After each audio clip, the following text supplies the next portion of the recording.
Welcome in, everybody. How we doing? We got Cyrus, the God Mod Lightshard, in the house tonight. How you feeling, my dude? Oh, we doing good. We doing good. How are you tonight, buddy? Hey, big chillin', big chillin'. Yeah, so welcome in, everybody. If you did not know already, Wednesday nights is podcast nights, and this is episode 9 of the Cinema Club podcast. Crazy to think about that it's already been over 2 months, and we keep going strong. We have a lot of wonderful people that we have to feature on the show in the future, but as of right now, we have the God Mod himself. I'm sure most of you guys know who he is, but if you don't, would you like to introduce yourself, my dude? Sure.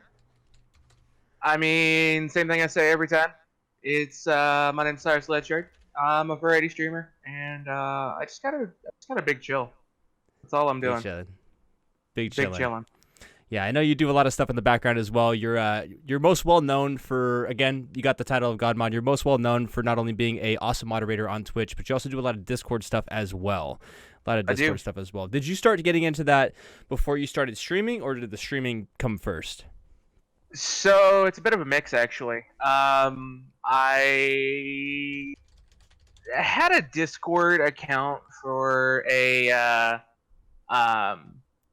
while. I just never really did anything with it, and then in 2017 I joined a local Pokemon Go Discord, and that's kind of like the first real server I actually joined. Nice. And so I just kind of went from there. And in trying to understand why some of the stuff in that server would break from time to time, I started learning how some of the Discord stuff worked, and then kind of made my own little test server and messed around with some stuff. And it just kind of went from there, and started learning more as a streamer and moderator. Awesome. So how did you actually get into streaming in the first place, though? Because obviously you're like many of us has been a gamer for many, many years growing up. Right. And stuff. But what was the tipping point? You're like, you know what, I'm going to try this whole streaming thing. And how long have you been doing it for? So I've been doing it for a little over a year now. And what kind of got me into it is, so way back when I created my Twitch account, I actually started watching the Expendables, a group of Team 4 Stars D&D stuff on Twitch, and that's how I kind of just I made my account and started watching some of their stuff. And then I actually ran into a buddy of mine at my local vape shop that said he was going to be on a podcast-like stream, and he was shooting ideas off of me to give for his backstory, because he likes to be sarcastic, and he's kind of like my personality. And so he wanted to be very vaguely allude to backstory for him, where he's like, oh, I grew up on a small farm in Kansas, alluding to stuff like Superman and stuff. So he wanted to throw little itty bitty things in there. And so I started watching his buddy's channel, and then that's where I met a couple other people that I started watching, and that's where I met D. Okay, I was going to ask you about that. I was going to ask you about that. Yeah. So when I met D, and that's where even moderation and everything took off. That's where a lot of my Twitch stuff took off. I started watching D during the day when I was at work during downtime. And I'd say within 4 or 5 months, D had me start moderating for him, just because of I had been in there consistently. I behaved myself like we'd give each other shit like, people do. Yeah. But it was always respectful. It was always all in good fun, and we both knew that. So he had me start moderating for him. And December that year, a couple buddies of mine got me a PS4 for Christmas, because I didn't really have a decent PC or anything. And about this time last year, the demo for Final Fantasy VII Remake dropped on the PlayStation Store. Nice. And I walked my happy ass to Walmart and picked up a PlayStation camera right then and there. And that's just kind of where it started. So that was the first game that you streamed then, you would say? Yeah, it was. The demo for the first 25 minutes of the Final Fantasy VII Remake is what my first stream was. Nice. That's awesome. Now, I know that you stream from your PC nowadays, though. So when did you get into actual PC streaming and gaming in general? So that was around, it was before Thanksgiving last year. Okay. A buddy of mine had an extra PC sitting around that was not necessarily top of the line, but it would work. Yeah. And I decided that when given the limitations that I knew I would have with the PC, I would do what I could. It allows me to do PlayStation 4 remote play from the PC, so I can do PlayStation stuff, and I really wanted to start doing some retro stuff because I wanted to be able to play the games again that I loved growing up. And so that's where that part of it kind of came into Got you. is the um, as far as the retro stuff. And I, as much as I love newer games, I like reliving some of the stuff that I went through and getting better at some of the stuff that I wasn't necessarily good at as a kid. Yeah, got you. Yeah, because I know you've been really big in like sort of the more retro and Zelda and stuff, which we will get into in just a second. But we actually have a really good question from Llama Bear in the chat asking, "Do you feel being a mod first helped you be a better streamer?" Um, yes and no. I think honestly, just being in people's streams, Mm. whether I was a moderator or just as a viewer, I think just seeing how certain people and the people that I looked up to in my and even as a viewer, Hmm. the people that kept me coming back, seeing how they conducted themselves, not necessarily on their stream, but how they wanted their chats and stuff to run. That's a good I point. think Okay. is what helped me. So what's kind of your favorite qualities of like the streamers that you enjoy? Because we all have our different like what we like, but you personally, what were those like attributes that you found that were like, okay, this is what in my opinion what's making this stream good, or what I strive to be as? Um, well, it was never really necessarily their content per se, and I Hmm. know you've heard me say this so many times. I don't keep coming back for what somebody's playing or the gimmicks that they do. I come back Yeah, for the person that they are. true. Okay. And a lot of that is based on, like, again, a lot. I don't want to bring it up too many times, but Yeah. D is a perfect example of that. I followed him and I would kind of go in from time to time, but more over time as I started coming in, like he would remember, he knew my name, he saw me, and I'm looking at this dude at the time that had 500-600 followers, Yeah. and he's seeing me, and he's got 15-20 views, so he's got some good regulars at the Yeah. time. I'm like, he's noticing me, and I've only been here like 5 or 6 times. He's Yeah. asking me about stuff that I mentioned last time, and that was something because of life and my backstory and all of that. That was something that really stuck out to me because I'm always under the radar, and that's not a bad thing all the time. Yeah. But when you have somebody that you look up to, not only oh hey, it's been a couple weeks since I've seen you. How you doing? Hi, you mentioned this when you were here last time. How's that going? Having It's something yeah. like that, having some random dude that I kind of know in passing remember something so small that might be something big to me, Yeah. but could be so small in their life, and they remember it and ask about it. And actually That care. Yeah. Yeah, and actually give a shit. Exactly. Yeah. That's actually a really good point though too, because a lot of people always ask like, like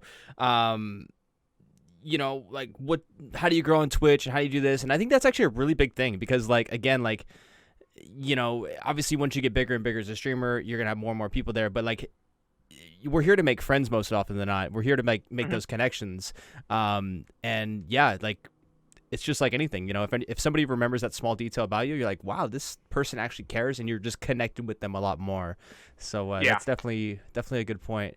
having Um, that personal connection definitely brings somebody back. yeah, definitely. So we have VIP asking, what made you want to really start streaming, and who are your 3 all-time favorite / who do you look up to streamers? I know you talked a little bit about how you kind of started streaming, or wanted to start streaming, but if you want to kind of talk about your favorites, then I'd love to hear it. D is definitely one of them. Um, I mean, obviously Mike's up there too. Don't Not just saying listen. that because I'm No, here. no. You're saying that anyway. Nah, I appreciate you. look, dude. I've seen how much you've grown since you started streaming. Yeah. Um, and I can't not look up to you specifically too, because like when you did your first stream, and I came in and we were talking about it afterwards, you actually listened to what I said. Look, getting to Yeah. where you can getting to affiliate it takes a little bit of time now, Yeah. and as long as you stream at some point in the next year, you don't lose it. Yeah. So why not take that little time investment right now? And if you decide you don't like it, then so you listened to what I had to say, and you took it and you ran with it. Yeah, definitely. And I appreciate you, by the way, because like I said at the beginning of the podcast, like, you help so many people out, and I could see like how some people wouldn't exactly listen to you for whatever reason, or not really take your advice, but definitely like everything you tell me, that especially when it revolves around like streaming and content creation and Discord stuff, I know that you know what you're talking about. So it's really interesting though, because as you know, that first stream was kind of like, I'm just gonna go live and see what happens, and then of course we got raided by D that night, and it's crazy looking at that now, to where now it's like I take it like very seriously now, whereas I didn't even want to take it seriously at first. That was kind of me too. And then I think my third one, somebody I watch a lot.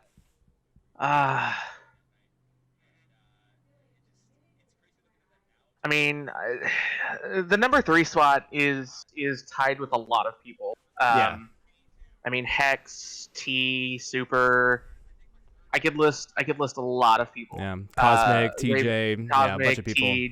Like there's a lot of people right there that I can't really, and there's no necessarily 1, 2, 3. Like if I enjoy you and I enjoy what you're doing, I look up to you. I'm always looking for, what do I think maybe that you can improve, or what are you doing that I can improve with? Yeah. What can I do that you're doing in a way that is my own?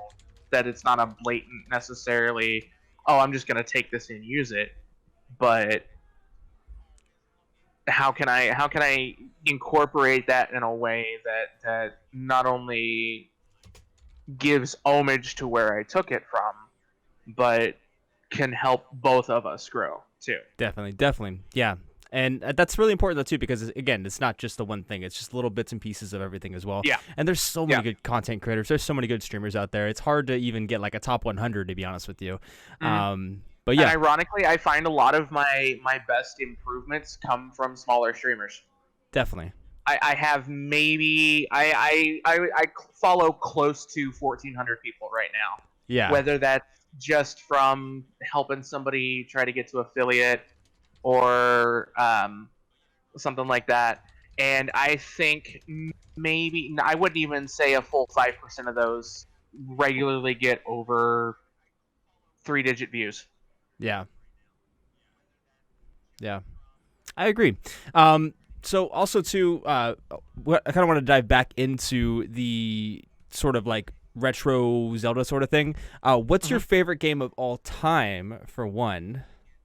Let's start there. As far as retro or period?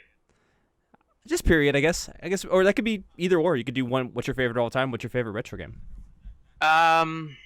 Retro is definitely Ocarina of Time. Nice. Hands down. Nice. And if I had to pick a current game, it's somewhere between Monster Hunter World and Ghost of Tsushima.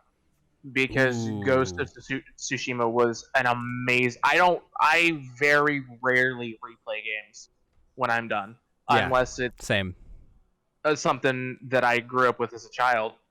But I started a new game plus on Ghost. Yeah, I actually want to play that game a lot because it looks really good. I've seen a couple people play it, but going back to Monster Hunter, are you planning on playing the new Monster Hunter Rise, actually? Because I know that just dropped not too long ago. I don't That's have all a the Switch, rage. So is it Switch only? Oh, it's I didn't Switch know that. Only. I did not know that. Alrighty, guys. So we're gonna start a GoFundMe to get CyrusLightshard a Switch. So let me drop the link in the chat right now. But we actually have a VIP asking, how can you check how many people you're following? He's just asking just in general, because I think it's a website, right? So it's actually an all-encompassing tool. Let me go ahead and grab it real quick.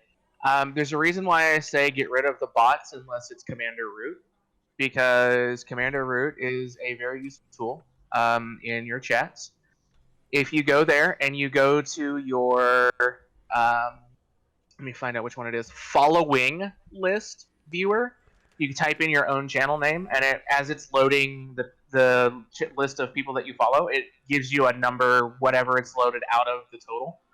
And I'm sorry, I'm at 1,088 out of a cap of 1,500 followers. Got it. Yeah, so that's a really good tool, just for anybody that does want to know, about the follower list. And there's actually a good amount of other tools on there, I believe, too, right? There is, yes.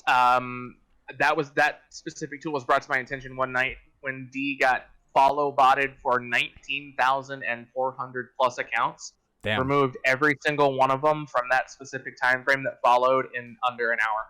Completely Really? unfollowed all the bot accounts. Yep. So that's the tool for if somebody does get followed by it. That's what you recommend then? Because yep. That's exactly what I recommend.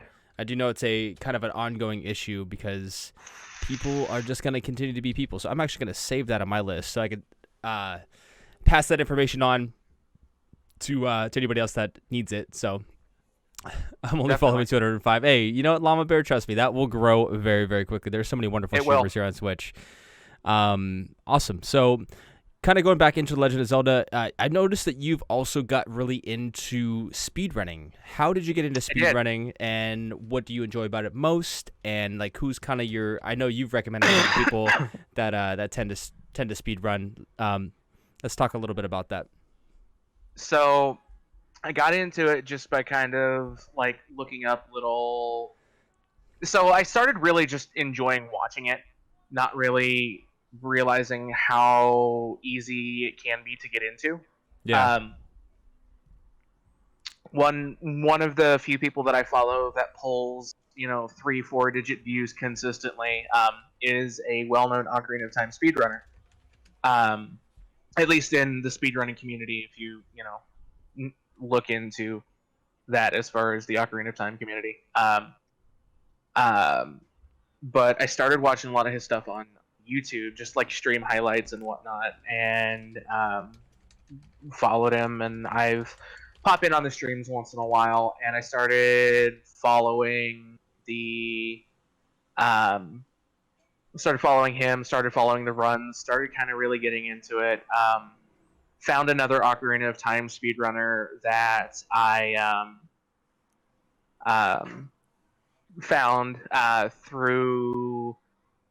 I think it was recommended because I started watching that first one, and they're kind of competitive with each other. Not necessarily like a rivalry, but like when you look at the leaderboards, like they're usually passing records back and forth fairly consistently. Yeah. And even delved into watching A Link to the Past speedruns, which is, I kind of know what you were referring to as some of the people that I recommend for that. Yeah. Because I went to check out that second Ocarina of Time runner, and he was offline at his normal time, and he was auto-hosting somebody on a stream team, and started watching that dude. Saw a lot of similarities in him and how I used to be battling mental illness.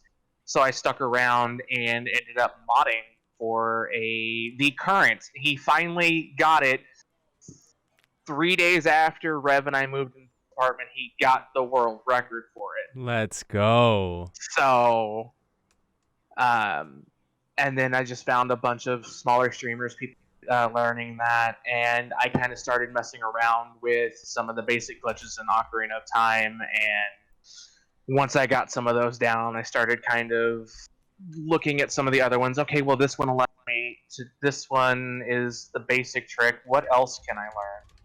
Okay, what else can I learn? Okay, what else can I learn? What else can I learn? And it kind of went from, okay, I kind of want to start playing randomizer now. And started playing that with some of the tricks I can do. And then I was just sitting around one day and I was like, how fast can I play the game with the tricks that I can do right now? Yeah, because some of those tricks are wild. Yeah. Yeah. And so I was like, well, technically what I want to do and how I would have to do it for the little bit that I know wouldn't be its own category. So fuck it. I'm going to test my skills.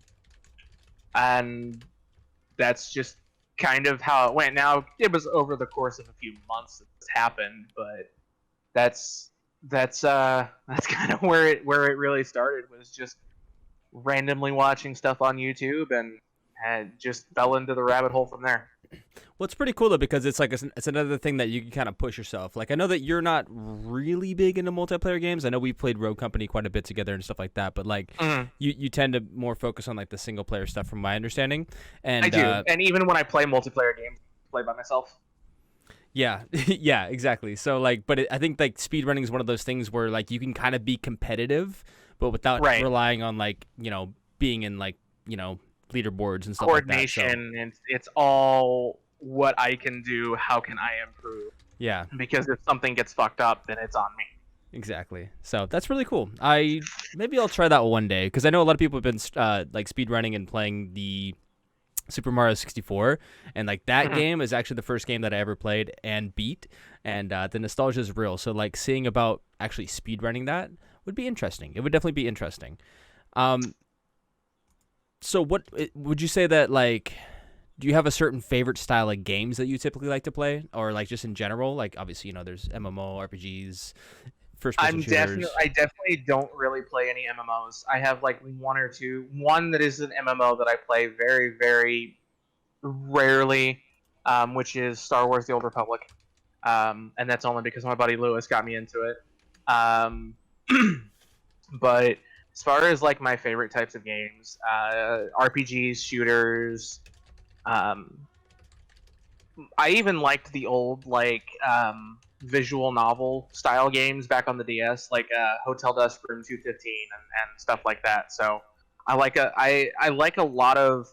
It's not necessarily like a style or a genre of a game, because I can like I love Halo. I played a fuck ton of Halo. Yeah. But I'm not necessarily a COD player. So it's not even necessarily a genre or a type of game. It's a game or a franchise itself. If I like how it plays, if I like how it looks, because that makes sense. You could put like one of the original Call of Duties down, and then put like Black Ops. I'm gonna take Black Ops all day, just because I like the futuristic style of it. I like the cybernetics and stuff. You could give me, I don't know, like.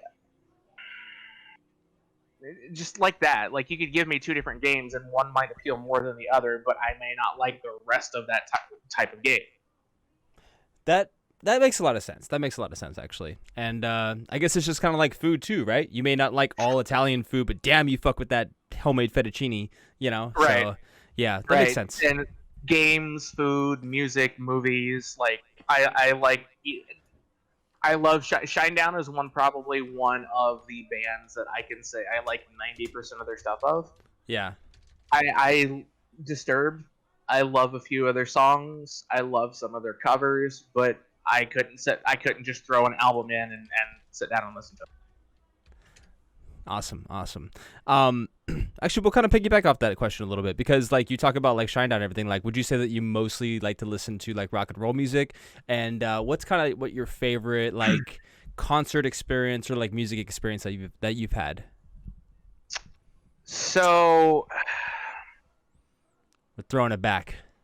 No, you good. I tend to listen to a mix of everything. Like my playlist will go from something like Pearl Jam or Motley Crue to Chris Stapleton to fucking Rihanna to Beethoven randomly. Yeah. Then from Beethoven to like Eminem or something. Like that collab needs to happen tomorrow. Beethoven and Eminem. Right. Let's just grab a time machine real quick and make that happen. Hey, anything's possible. But I'm trying to think, because if I've been to a concert, I don't remember it. Not for any other reason than I would have been too young. I'm a homebody. Yeah. Okay. All right. I mean, I've caught a. You know what? Okay. I do have one. So I was talking to this girl at a time, and this was years ago. I was like 21, 22. I was of drinking age, and she was was 18 in college, and her mom had scored some free tickets to a concert at a bar here in downtown. And I don't know where it's at right now. I'd have to do some digging to grab it, but it was for a little band that I'd never heard of. And I'm like, you know what? Fuck it. Her mom said the ticket was free. She'd buy me some beer, get me a sandwich or something while we're there. And she didn't want to go alone. So I said, fuck it. Yeah, I'll go. Why not? It turns out it was Blackjack Billy. And if you've ever heard the song The Booze Cruise, that's who we saw. Have I? Maybe. You probably would know it if you listened to it, but might not know that's what it was. But so we get up there, and I'm 8 beers in at $5 a bottle, and I'm drinking Bud Light, so I'm not trying to spend a whole lot, but it's in downtown KC, and beer's fucking expensive here at a bar. So I'm 7 or 8, maybe 9 beers in, and I'm up. It's just a small little bar venue, and I'm second row from the stage. There's 3 rows of people. I'm right in the middle. I'm up there. I got my beer up and I'm jamming, and my eyes are closed, and next thing I know, my beer bottle is just gone from my fucking hand. And I open my eyes and I look up at my hand, and my hand's empty, and I look up.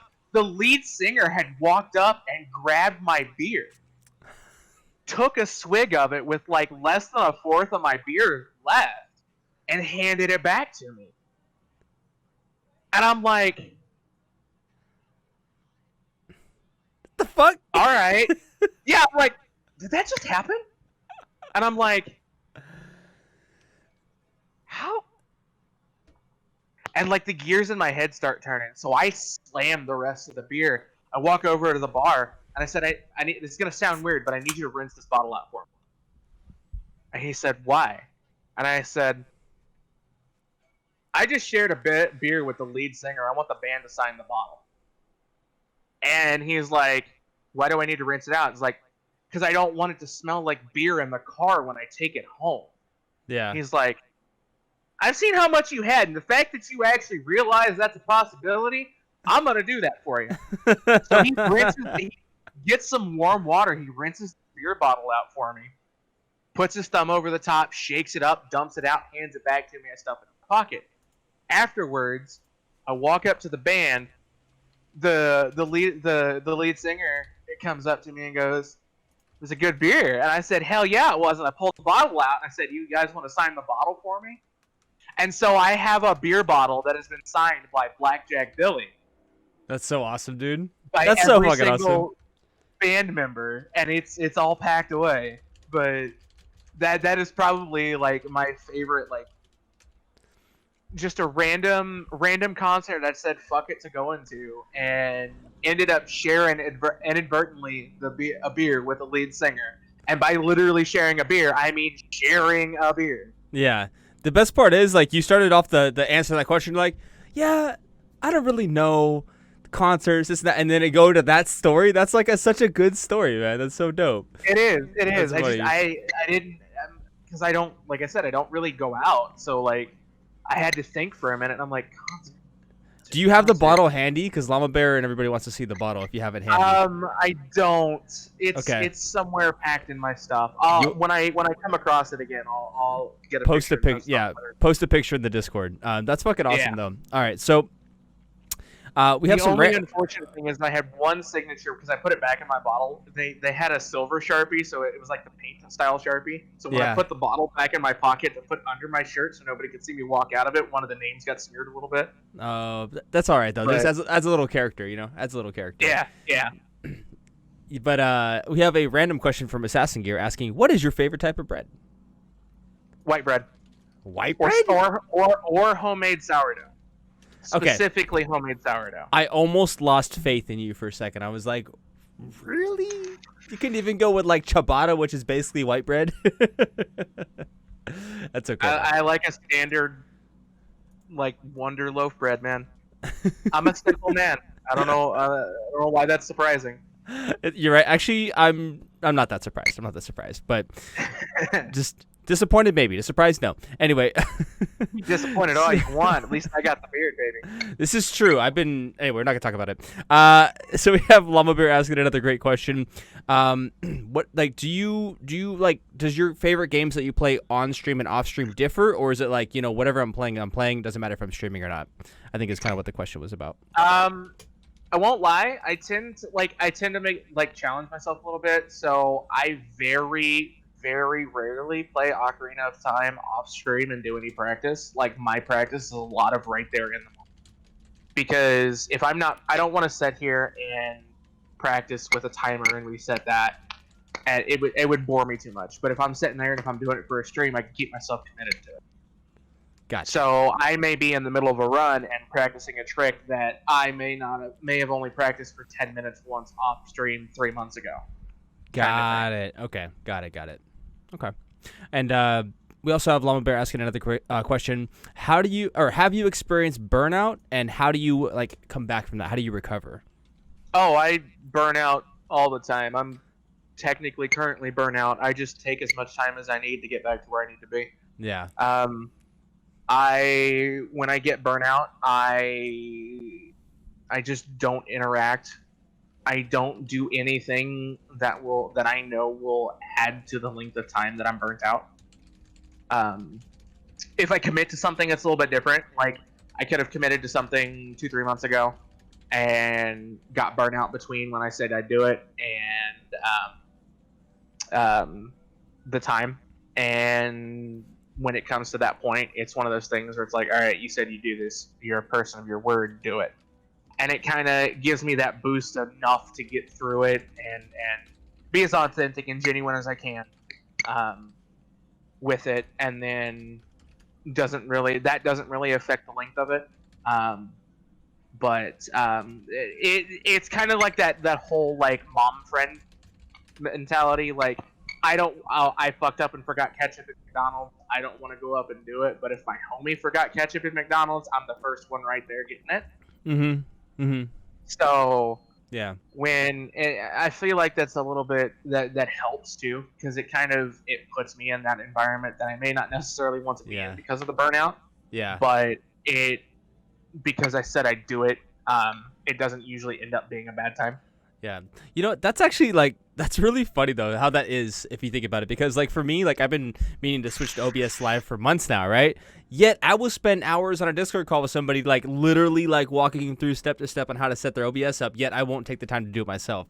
But then again, I have a bunch of other stuff going on, but it's interesting that the way that's the it's easier to make time for somebody else than it is to make time for yourself. True. It really is. Yo, what's up, Veronica? How you doing? Actually, so going back to the Legend of Zelda thing, I know you did send me a clip. Why don't we just go and play that really quick? Because I know you were playing Ocarina of Time, and let's go ahead and show it. This is a little look inside of Cyrus's stream and kind of what happens when he plays these types of games. So let's go ahead and do that. Let's pull it up, and let's go. Boom. I don't know why that's all weird, so let's do that, and let's go ahead and transform that down to fit. All right, here we go, guys.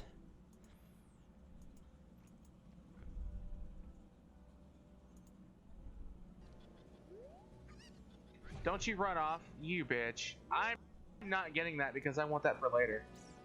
You fucking bitch ass. I don't think I can mega flip. I don't know if I can do the mega flip. I can try, but I'm not as well practiced at it as I want to be. Oh God.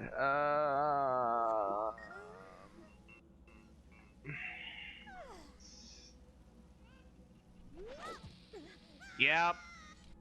I was afraid of that.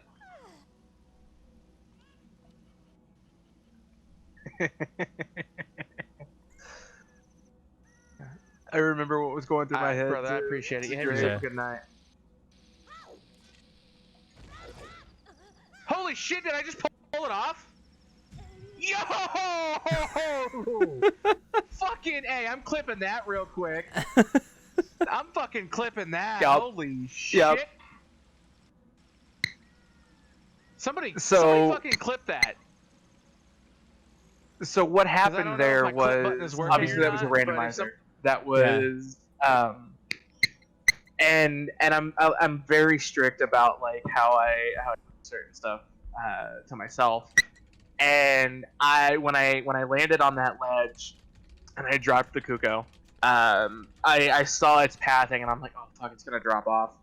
And I need that Kuko to jump off the ledge the way I was facing and get down to that lower ledge to go check another item.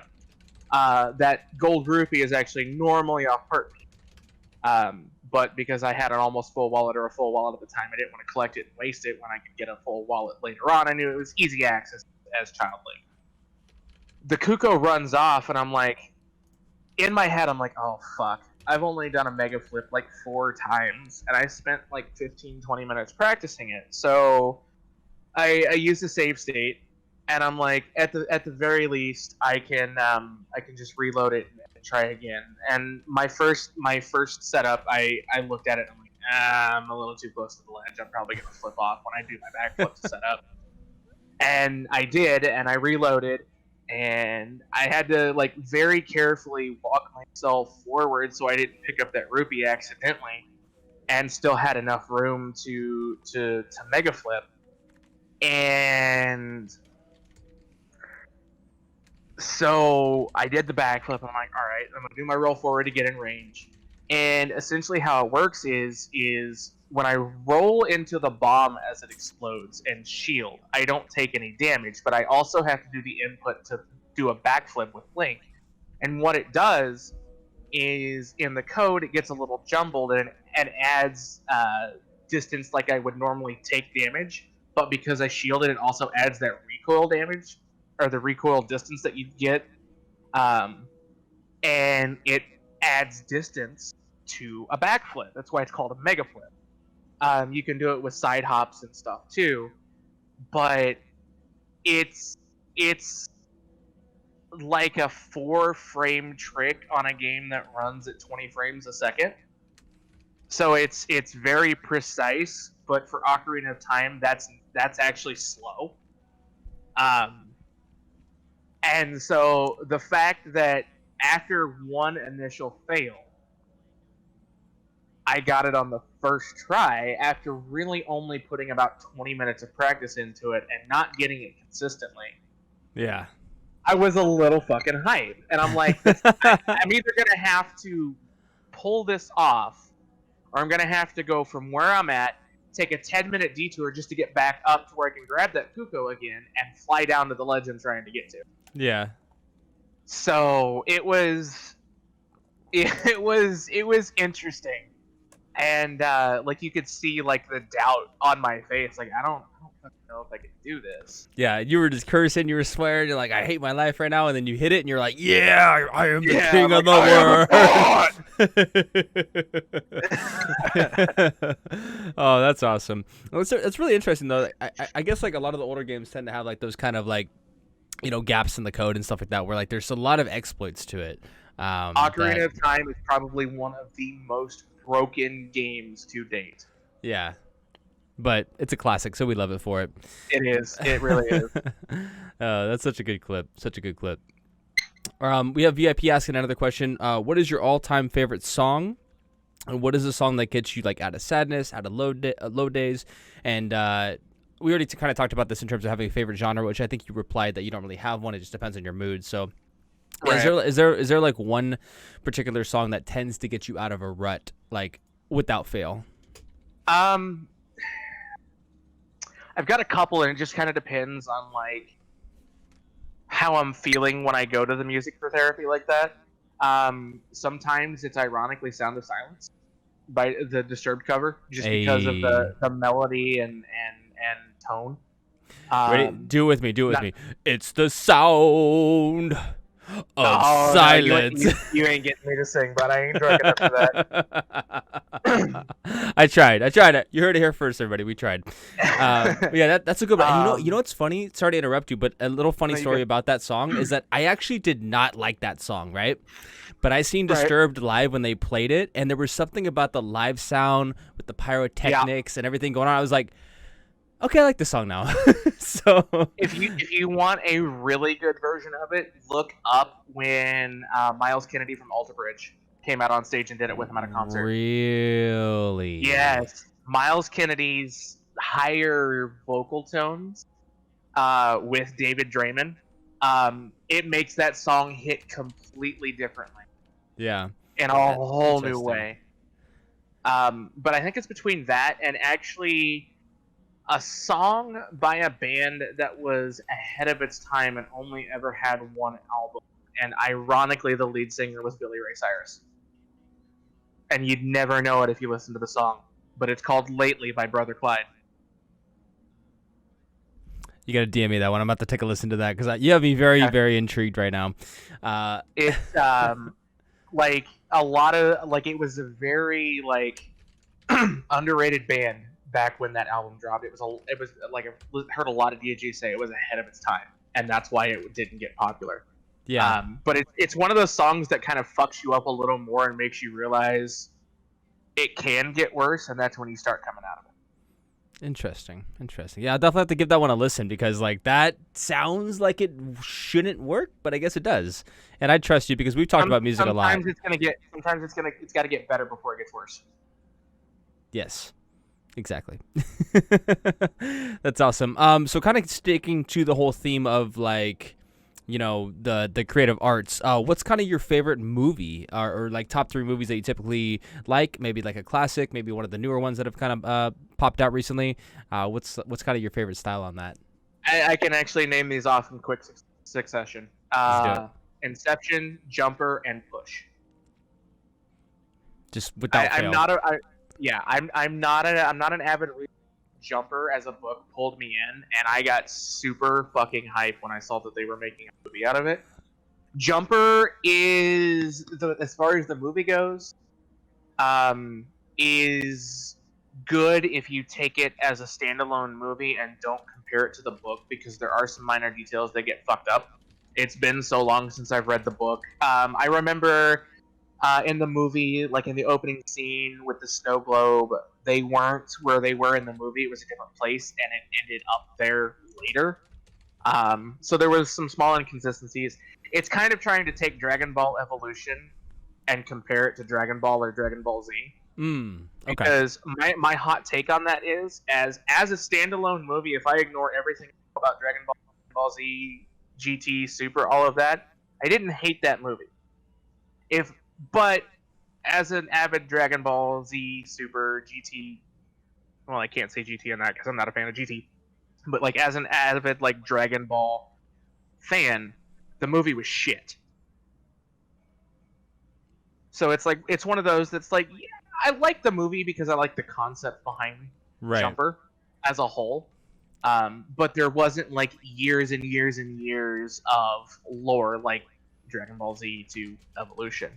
And I'm a little upset that the movie didn't do good enough that they didn't make a movie for the sequel book. Interesting. But yeah, the how quick you name that off, it's like that's how you can tell that's like actually your favorite movies because most people have to think about it like, I have to like, okay, what is my favorite movie? But you're like, nope, I already know it. Get out of my way. I liked Inception because for anybody I've told, getting through my bipolar and not taking my medications and whatnot, I did a lot of meditation to get through that, and kind of like the idea of like going into lower levels of yourself or somebody else's consciousness is basically what meditation is. And so as much as the ending pisses me off because you never find it, like you never really know, it's one of those that I really, really enjoy for the concept of it. Nice. So we actually have Raging Revenant asking, who is the most sexy, funny, and most talented roommate that you've ever had? Oh, myself, of course. Uno reverse. Oh, that's awesome. I love that. I love the friendly banter there. I've only had one actual like legitimate roommate, and it's Rev, and I can't complain. Like like everybody does, you have your little spats, but even by the end of those, we're like even looking at the other person's side of you, and and whatnot. And living with Rev for the last coming up on 5 years now, Yeah. I've been really lucky because like we're both loners, but at the end of the day, like if one of us is in a bad spot and needs somebody to talk to, like just go knock on the door and chat it out, and then we go back to doing what we're doing. It's like living alone without living alone. That's beautiful. That's really cool. Awesome. And I'm actually really happy that you got. I'm pretty sure like you were kind of the push to get him into streaming and everything like that. But like meeting Rev has been awesome because I remember his first stream and like seeing where he is now and just being in the communities and just making friends. It's really nice. It's really nice because after that first stream, I think it was after the first stream, we ended up playing Dead by Daylight and having some like really deep talks about stuff. And it was awesome, dude. It was definitely awesome. His sultry growls are a plus. Yes, definitely. Did you want to demonstrate one of your? I think I can. I think I can.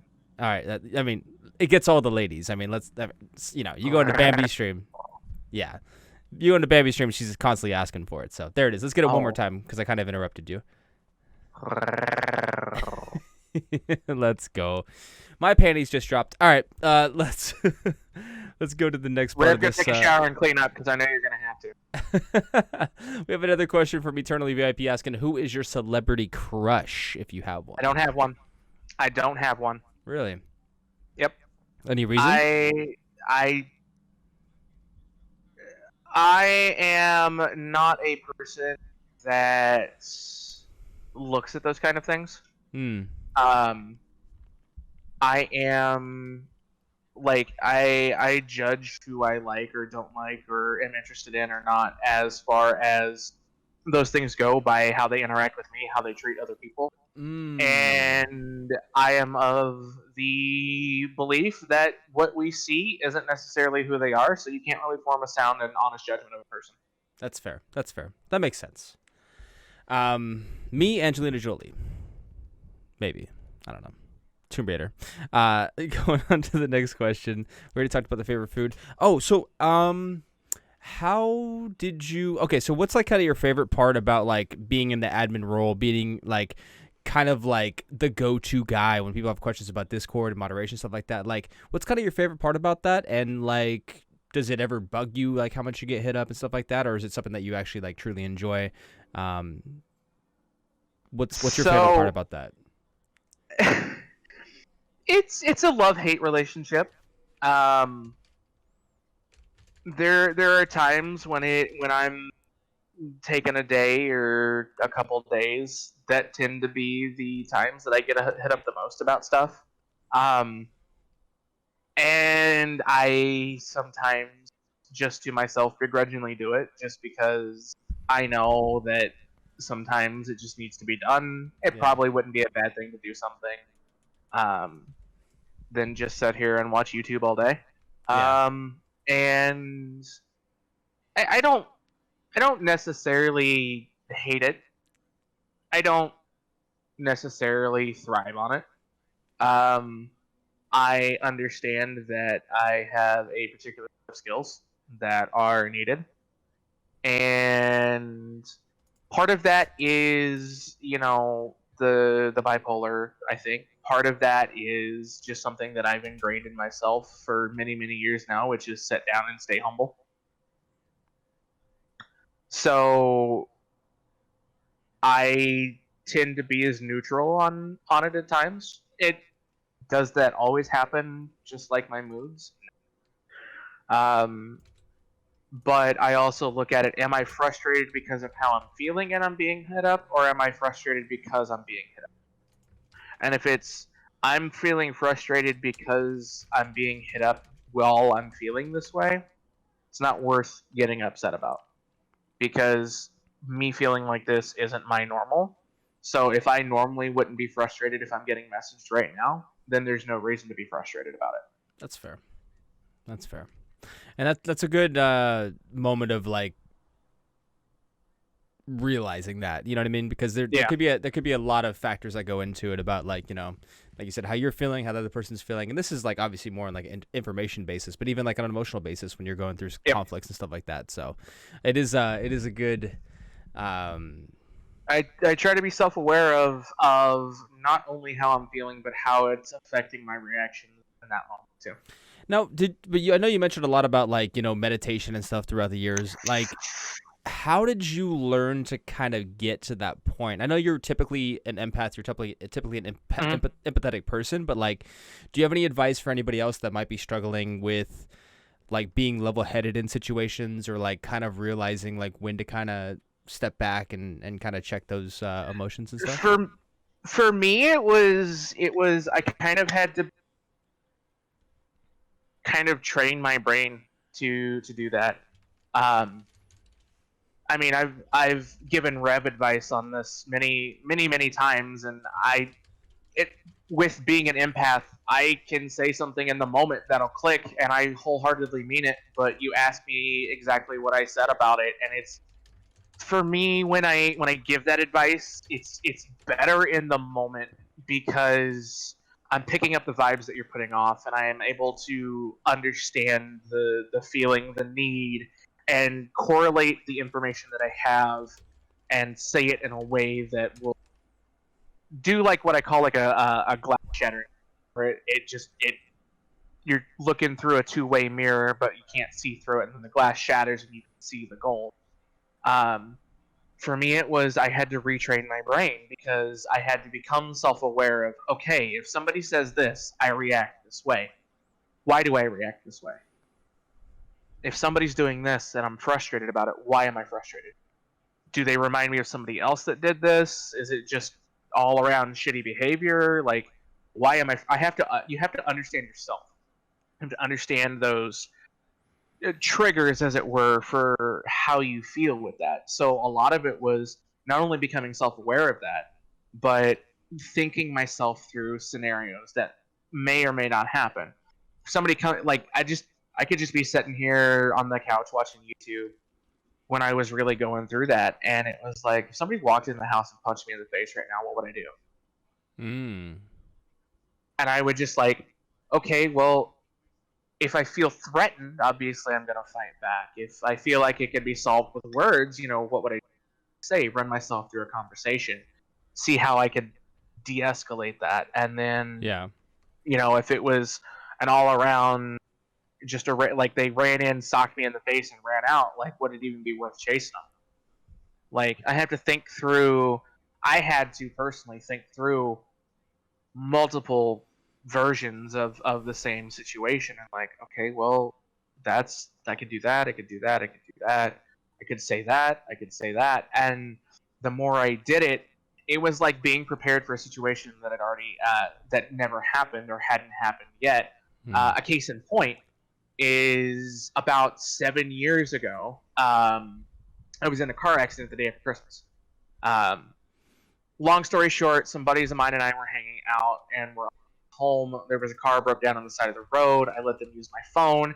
Turns out the dude's kid's mom had borrowed the car, and the thermostat went out, and she never said anything was wrong with the car. So they broke down about 3 minutes from the town where my buddy lived, and we were all going back to. I hopped in my dad's Subaru, flew down the highway, was getting off the highway, and I looked down and I was like coming up off the off ramp. I looked up, I didn't see anything. I turned the turn signal on and merged into the off lane. And as I hit the brake to start slowing down, I looked down for a split second to make sure that the cruise control kicked off with the brake, because sometimes it was having some issues with not automatically kicking off, and I wanted to make sure if I had to let go of the brake for some reason, I wasn't going to keep speeding at 55, 60 mile an hour at that point. And I looked back up, and there was a Chevy 1500 that from the license plate to the left side of the truck was over the emergency line. And I had, at the rate of speed I had, at the distance it was, I had 2.5 seconds to react. I saw the back of the truck, and for years, for me, it was like everything just slowed down for a second. And for years, I was like, if I ever see him going to run into the back of a vehicle, I'm going to do this, I'm going to do this, I'm going to do this, I'm going to do this, I'm going to do this. Everything I never really felt like it was moving my body. It was because I had thought it through so many times, my body just did it. I immediately slammed my foot on the brake as hard as I can. The right hand smacked the shifter into neutral. At the same time, my left foot planted, and like I'm not saying like my knees were straight or anything. They were very obviously bowed, so that way when I hit, it wouldn't like shove my shins through my knee. Because force, I put from here on the inside of my wrist to the inside of my elbow across the top of the steering wheel, high enough that I knew the airbag would still clear. And my left foot in the left corner of the floorboard with my knee bowed just enough that if like I were to hit anything and it were to push up, my knee would just bend up. I was not wearing a seatbelt, and I hit a Chevy 1500 at 55 mile an hour. I stayed in the vehicle. My right hand, because as all of it happened all at once, as I hit, my hand flew off the shifter, and my ring finger on my right hand. You ever like smack your finger on something and just like that finger goes numb from how you hit the nerve? Yeah. That's all I walked away with. Because the moment I felt myself leaning forward, because an object in motion stays in motion, with my left foot and my arm, immediately I was pushing with everything I had in me. So I went forward, started pushing myself back as the airbag hit, and pushed me back. I stayed in the vehicle. Damn. I had a numb finger and obviously high blood pressure from that point, from adrenaline. Damn, that's fucking insane, dude. And Holy. I mean, my neck, I found out years ago, is a little misaligned. As you can see, it's kind of, it's supposed to be about the shape of a C. My neck should sit more like this, and because of an object in motion stays in motion, it's a little more misaligned now. Yeah. But I mean, I could have died. Yeah. Let's be real. I could have been ejected from that vehicle. I watched that truck fly off the off ramp about, I'd say it was probably a third, maybe a 20-foot drop from the side of the off ramp that we're on to the fence down below, and the back left tire and axle fly off. Of their car? Of that car, yep. Oh shit. Yep. Was there anybody in there? Nope. Oh. Nope. The tow truck driver that showed up to tow the vehicles said there was no way it was my fault, because he could tell by the tire marks there was no way that truck was all the way off the road. Yeah. That's insane. That's insane. Well, I owe you a compliment, courtesy of Freezer Burn, and my compliment to you is, we've already talked about it a little bit, is that you do so much for so many people. I know a couple people, including myself, basically said, Cyrus set up my my Discord server for us and everything else like that. So, there's many things that you could be doing with your time. There's many things that you could be doing with your, your skill set, but you choose to help out the community and continue to make an impact in people's lives, and just, do your thing, and you do it all out of the goodness of your heart. I know you don't typically charge or anything like that, and I just, me being who I am, I try to show you love when I can, but just the fact that you do it the way you do just shows that you're a good fucking dude, and you're fucking intelligent, and you're empathetic. So keep being you, Cyrus. I love your face. You can cry now. Oh God! Oh God! Yo, Sigma, thank you for the lurk. I appreciate that. Kai Fox says, Cyrus, you are amazing, and I definitely agree. No, you. So, we have Llama Bear asking currently as well, are you currently taking applications for a mod apprentice to learn under your wing? Possibly. I think my just biggest advice in general is, when you're modding for somebody, you're modding their chat, their rules, the way they. You may have similar ways of running your chat versus theirs, or if you mod for multiple people, just for like posterity's sake, I mod for D and Mike. D runs his chat one way, Mike runs his chat another. How I run D's chat is how I run D's chat. I don't enforce D's rules in Mike's chat. I don't enforce Mike's rules in D's chat unless they're the same rules. Yeah. I don't enforce my rules in Mike's chat. I don't enforce my rules in D's chat. Learn how the person that you're modding for wants their chat run. Don't be afraid to ask them a question. Mm-hmm. Don't be afraid to ask in the moment. Just be like, just send them a DM, send them a whisper, whatever. Bring their attention to it. And worst case scenario, just send them a message saying, please see me about this issue at your earliest convenience. Handle the situation. It's easier to ask for forgiveness in certain situations than it is to ask for permission in the moment. True. Words to live by. Because you can always explain, this is how I perceived it. This is how, this is what I did. This is why. If that was wrong, I apologize. Please show me how you want the situation handled the next time. Be genuine about it. Don't be afraid to admit that you fucked it up. Be willing to apologize to the person that was involved, like person that you banned. Say, hey, sorry. I thought I was handling this the right way. I've been told how the streamer wants to handle it in the future. I apologize. We'd love to see you there. Yep. There's be not, the bigger especially person. It all comes back to sit down and be humble. Yep, and be able to accept your downfalls. You know what I mean?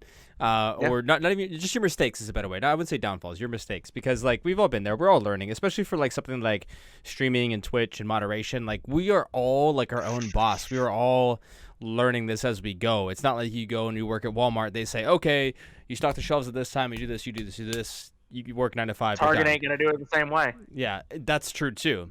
But this is a job of self-employment, so we're all learning. We're all have to take the initiative to accept, our mistakes, but also accept our good things too, and learn on our feet. So, yeah. Hey, pretty much what it is. Is that your mod love emote? It is. Hey, let's go. Let's go. But I'd love to see it. So. I also wanted to ask you a little bit about that too, because I know you had talked about potentially getting like a group of people to teach how to do Discord stuff too, and just kind of take the load off you just a little bit. I don't know if that's really in any particular Discord or just in general. Is that something you're still looking to do, or are you just kind of like drop that idea for now? No, it's kind of on the back burner right now, just until I can get myself a little more straight in the head. Specifically, obviously what I teach can be done in it. Say that one more time. I said anything that I teach for Discord can be applied to any Discord server. Like that's how it is. But specifically, the Discord team I'm looking for is to help me maintain the SGT Discord. Now, if you pick up something that you want to apply to your Discord or want to bring it up to somebody else to apply to theirs, like, go for it. Worst thing you're going to get told is no. True. Best thing you're going to get told of is, I like that idea. How do we do it? It's as simple as a yes or no. True. With that stuff. So what I want to teach and implement can be done for any server, but it's specifically to help me manage the SGT Discord, because the Spoopy Squad Discord is pretty self-sustaining. A lot of the Discords that I've set up are fairly self-sustaining. There's moderators and stuff in there that can handle like the interpersonal issues. Not really a whole lot of stuff needs to be added to those, but when it comes to the big community SGT server, where it's not just like my server, your server, Rev server, anything like that, it's a bunch of different streamers, all from different walks of life, from different viewpoints on certain things. And when you have, it's like a mini TwitchCon. You have a bunch of different streamers that are going to hang out at this one place. So you need people to help maintain it. And I mean, I've never been to TwitchCon, but I don't think something of that size is put on by a single person. Facts. And right now, true. Even in the early stages, there were a few channels made by a couple other people that may or may not necessarily be in the server anymore. But after T and Bam wanted to get really serious about it, it's been my baby. A lot. And I mean, even from the beginning, I would say 95% of that server has me creating it, editing it, repurposing it, moving it, locking it down, doing something in it.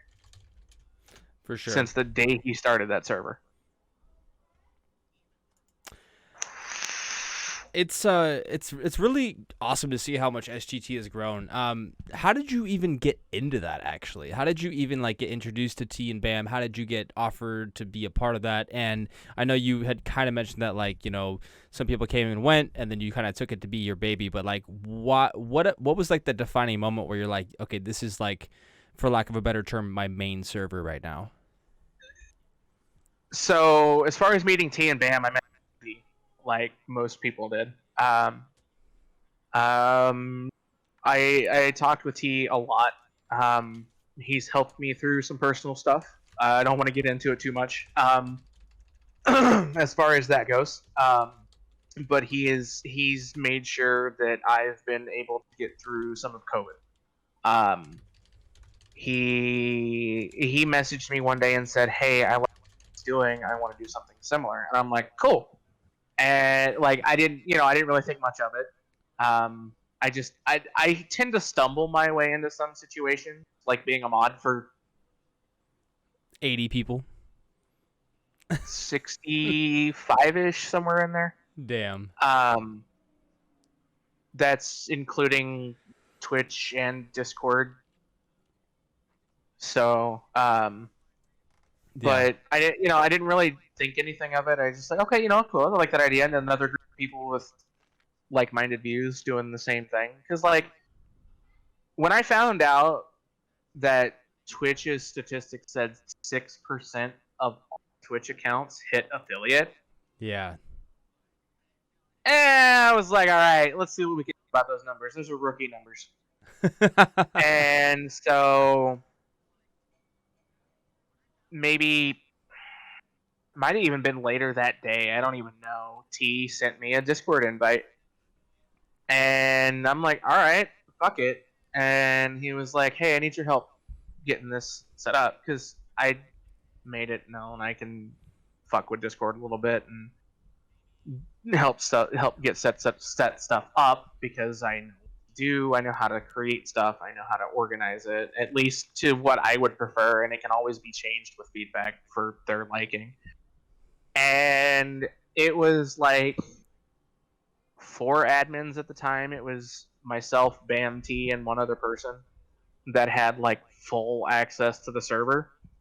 And I just like the other 99 freaking servers that I'm in, some of them personal test servers and whatnot, some of them aren't, most of them aren't anymore. I just, I'd go through and I'd skim the general and a few and like the spoopy squad's tech questions and whatnot, and I'd skim through mine. It's not very active, but that's fine, so whatever.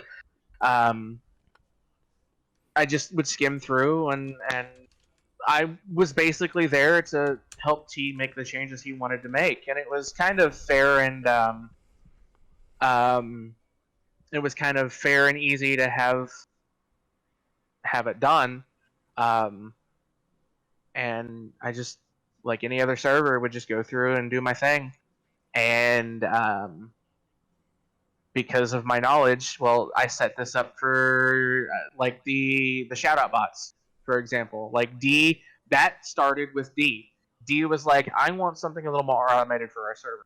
And I'm like, okay. I was like, I know it can be done with bots. I'm not the greatest at bots. You might ask this person. He was like, I asked them for a lot for that server already. I don't really do that. And I'm like, I mean, I could take a look into it. It can't be that hard to figure out.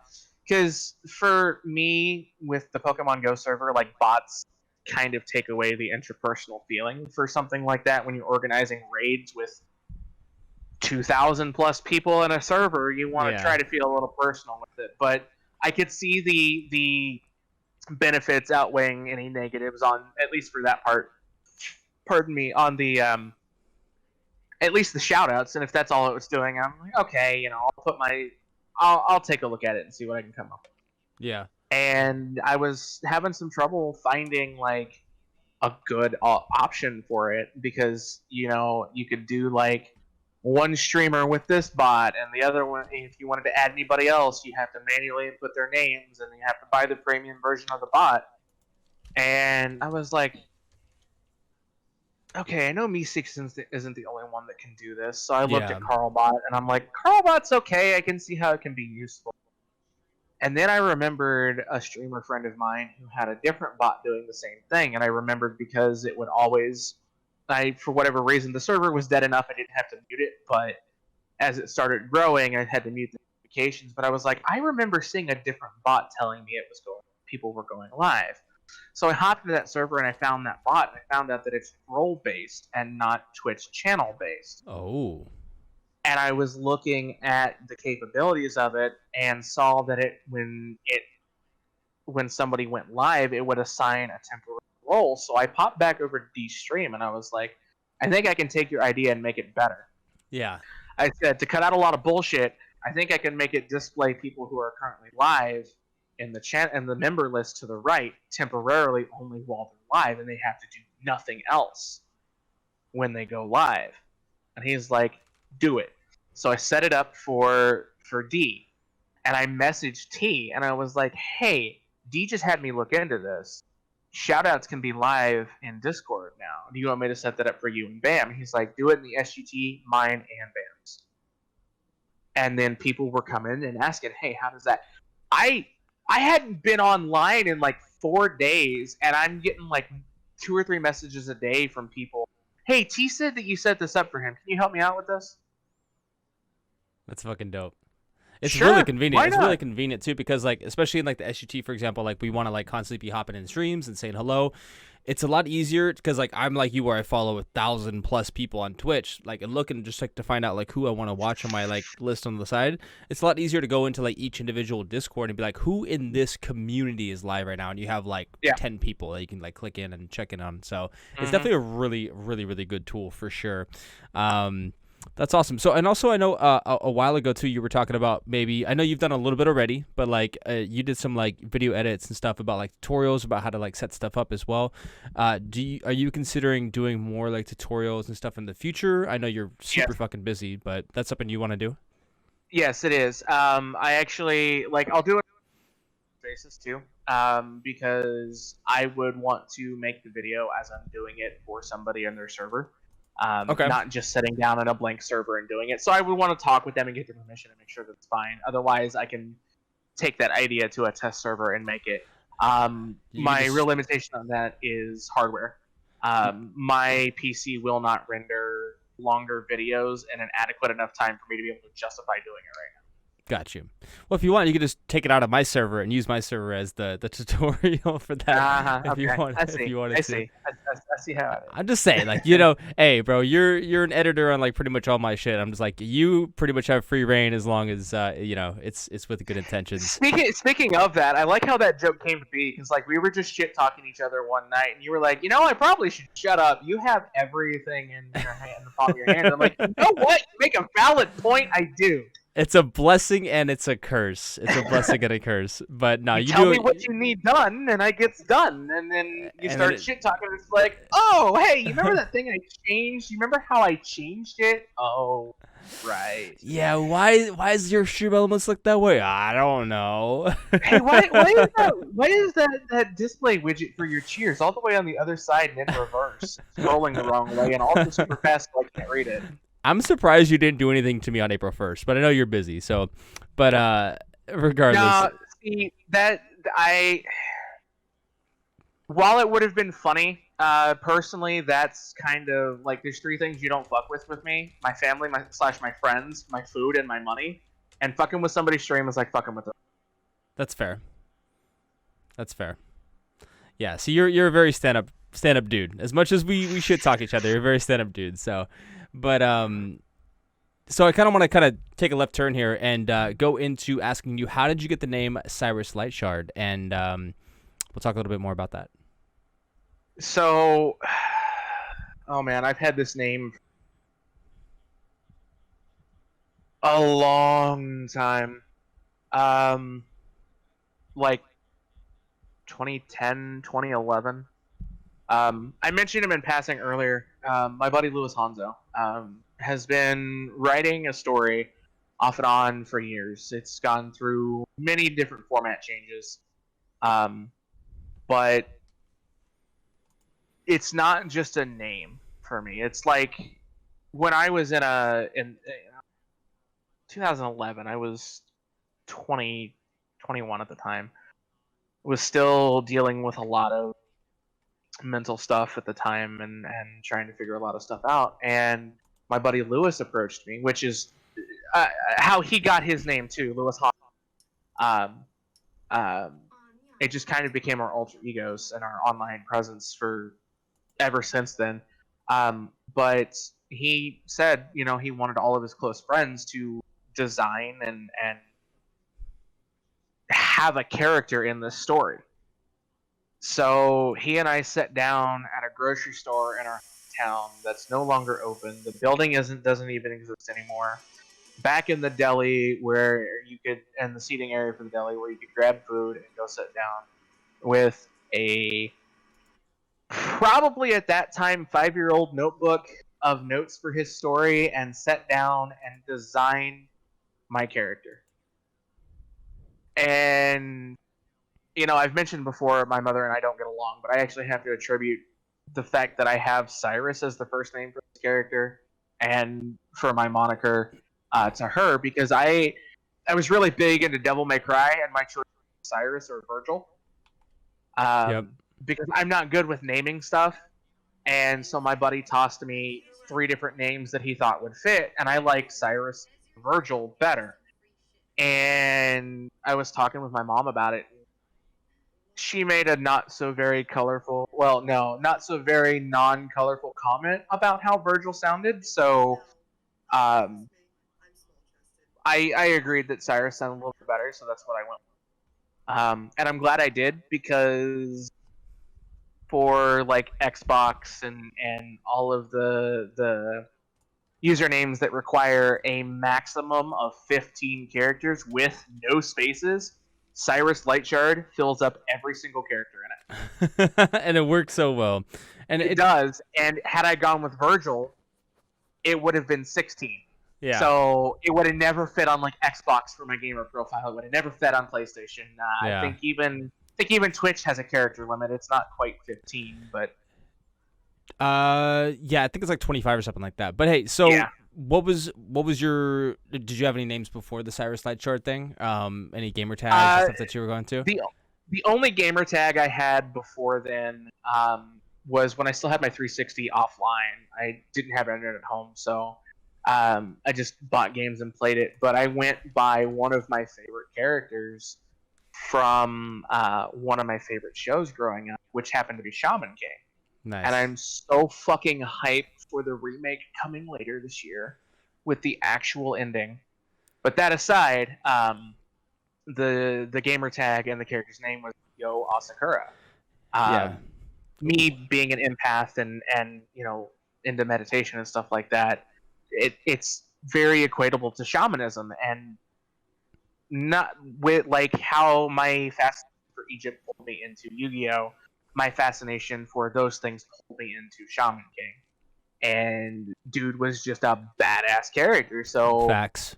I just went with that. And when I signed up for my profile for online, that gamer tag was taken. So I'm like, I sat there for a good 10 minutes.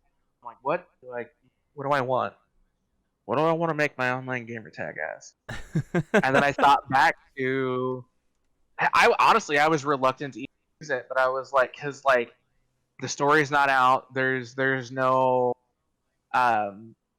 real legally binding things saying that name is anything, I guess, now. But because I didn't want it to get so very well, spread thick and possibly stolen in a sense, or adapted in a way that when his story comes out, like, oh, we ripped that off, and it's like, we'll see. We have the notes to prove it came from this time. Yeah. Yeah, nice. But I was like, fuck it, I'm just gonna drop it in there, and I'm putting it in, and I'm like, yes, it fits, and so I accepted it, and it's been my online name since. I love it. So speaking of speaking of older gamer tags, before I hear really you had started, an interesting one. yes. So talking kind of about Rogue Company and everything else like that. Before I started to really, before we started to go and really go CinematicMike across all the socials and everything like that, and really get the whole streaming thing, I actually had the name Sergeant Reaper, and I heard you had a little run-in with somebody on Rogue Company. I did with that gamer tag. Let's talk about that for a minute. So for those of you guys who were here, y'all heard me talking about the story. This is the story. So if you're lurking, you might want to turn it up, put some headphones in, whatever. It's a good one. So to preface this, sometimes when I play shooters alone, I can be a bit of an asshole.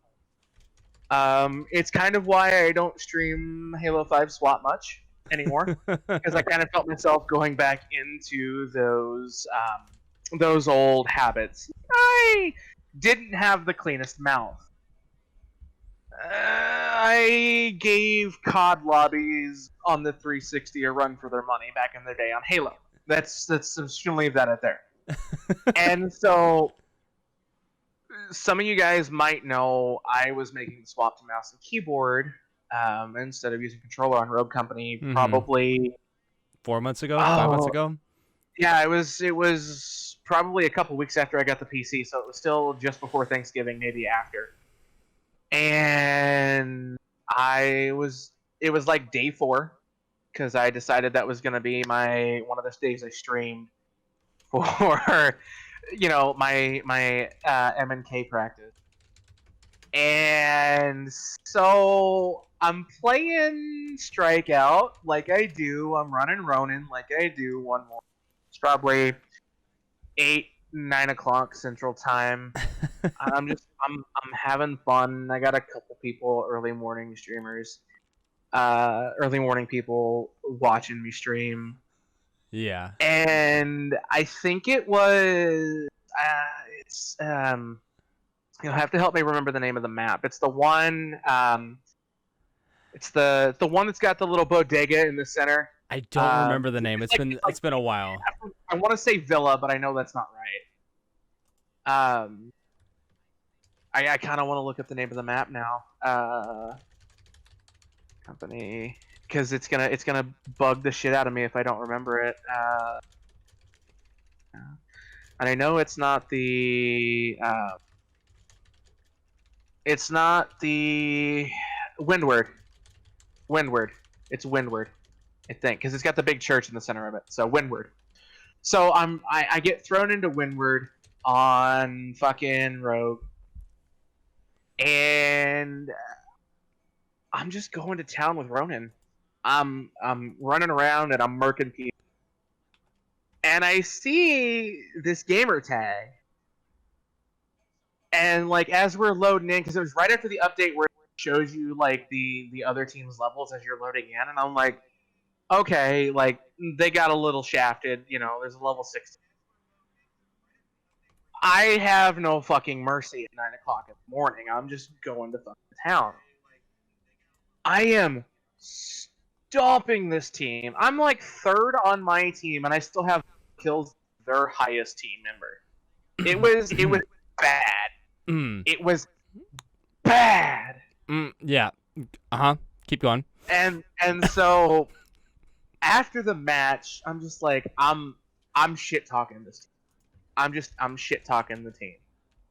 And while I haven't queued up another search yet, I'm just sitting there and I'm talking, and I get a friend request from the level 16 on their team. And I'm like, bro, what the fuck? Like, I'm talking to my camera. What the fuck? Does this little fucking level 16 scrub think I'm gonna carry him through fucking levels or some shit? Like, I don't even know if I want to just off of that. Like, I don't even know if I want to accept it. I run a poll on my stream. Should I add this noob? Yes or no? Poll runs out, people are lurking, whatever, and one of my good friends comes back and goes, "Hey, did you add that person?" I was like, "No, I haven't done anything with it yet. It's fine." And she was like, "Well, just because you add them doesn't mean you have to play with them, right?" And I'm like, "All right, you're right." So I go through and accept it. If you haven't picked up on it, it was Sergeant Reaper. And it was like, what, a week, maybe 2 later, you and I are both chilling in D's chat. Yep. And so this is where it gets real good. Because I realized how much of an asshole I was. So D is pulling me in for Rogue, and CinematicMike pops into D's chat, and he's like, "Oh, you guys are playing Rogue. Come on, let's go."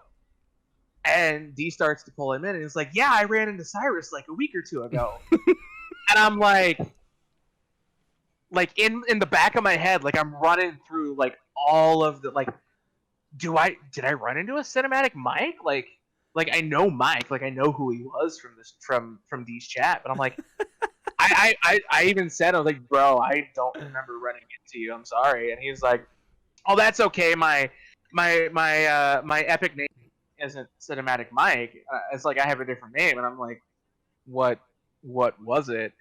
Thinking it was just gonna be some random name that I probably wouldn't fucking remember. And he was like, "Oh, it was Sergeant Reaper 66. And I'm like, "Oh my god." Okay, so a little bit later when you have some time, I got a kind of funny story for you. And in the story, it was so good. You couldn't see it because I wasn't visible on D's stream, but my cheeks got bright fucking red. Like, I'm like, "Oh my god, I'm a fucking dick." I wasn't just shit talking some random level 16 scrub. I was random shit talking Mike. It was so good too because I was really appalled because I was playing Rogue Company. I was like, wait, that's Cyrus. Fuck yeah, let me add him and this and that. And then after hearing the story, I was like, wow. But that was also the same night that you and I stayed up until 8 o'clock just talking about random shit. This is true. This is true. Yeah, we had some really good conversations that day, man. We definitely had some good conversations that day. I was just like, you might hate me after this, and if you do, I don't blame you. But I kind of find it funny.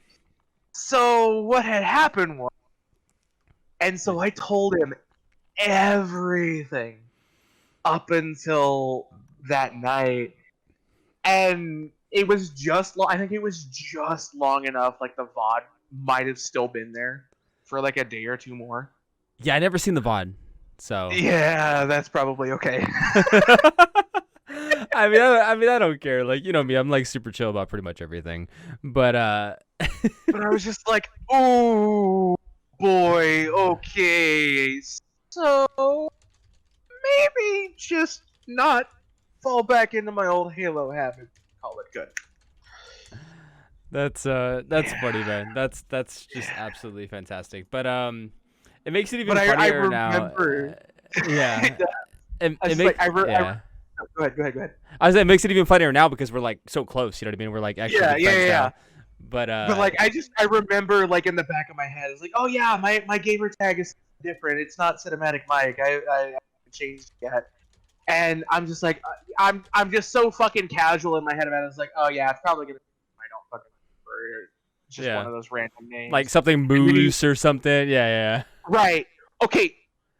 You probably, I haven't told you this either, but for the longest time, I didn't know you in Discord and CinematicMike on Twitch. So, I got another funny story for you that I haven't even told you yet. You haven't even told me yet? All right, let's hear it. Let's hear it. So, you remember when we played Among Us, a lot, and a lot of the time I might have been tired? I was like, man, this guy talks too much. I can't play this game.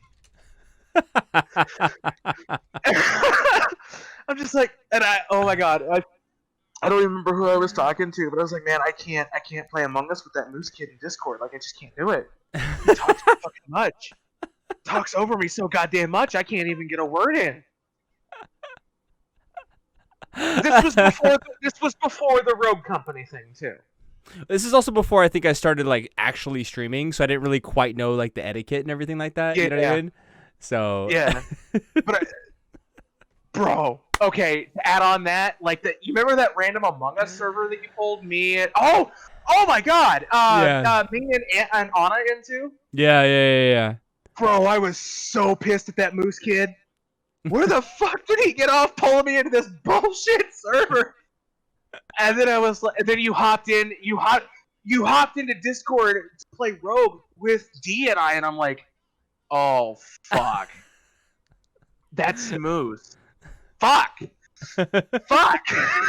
well, now this is why everything across the board is CinematicMike. There's no confusion. And I get it too, because whenever I run across people that have like different names on like different platforms, I'm like, who the fuck is this again?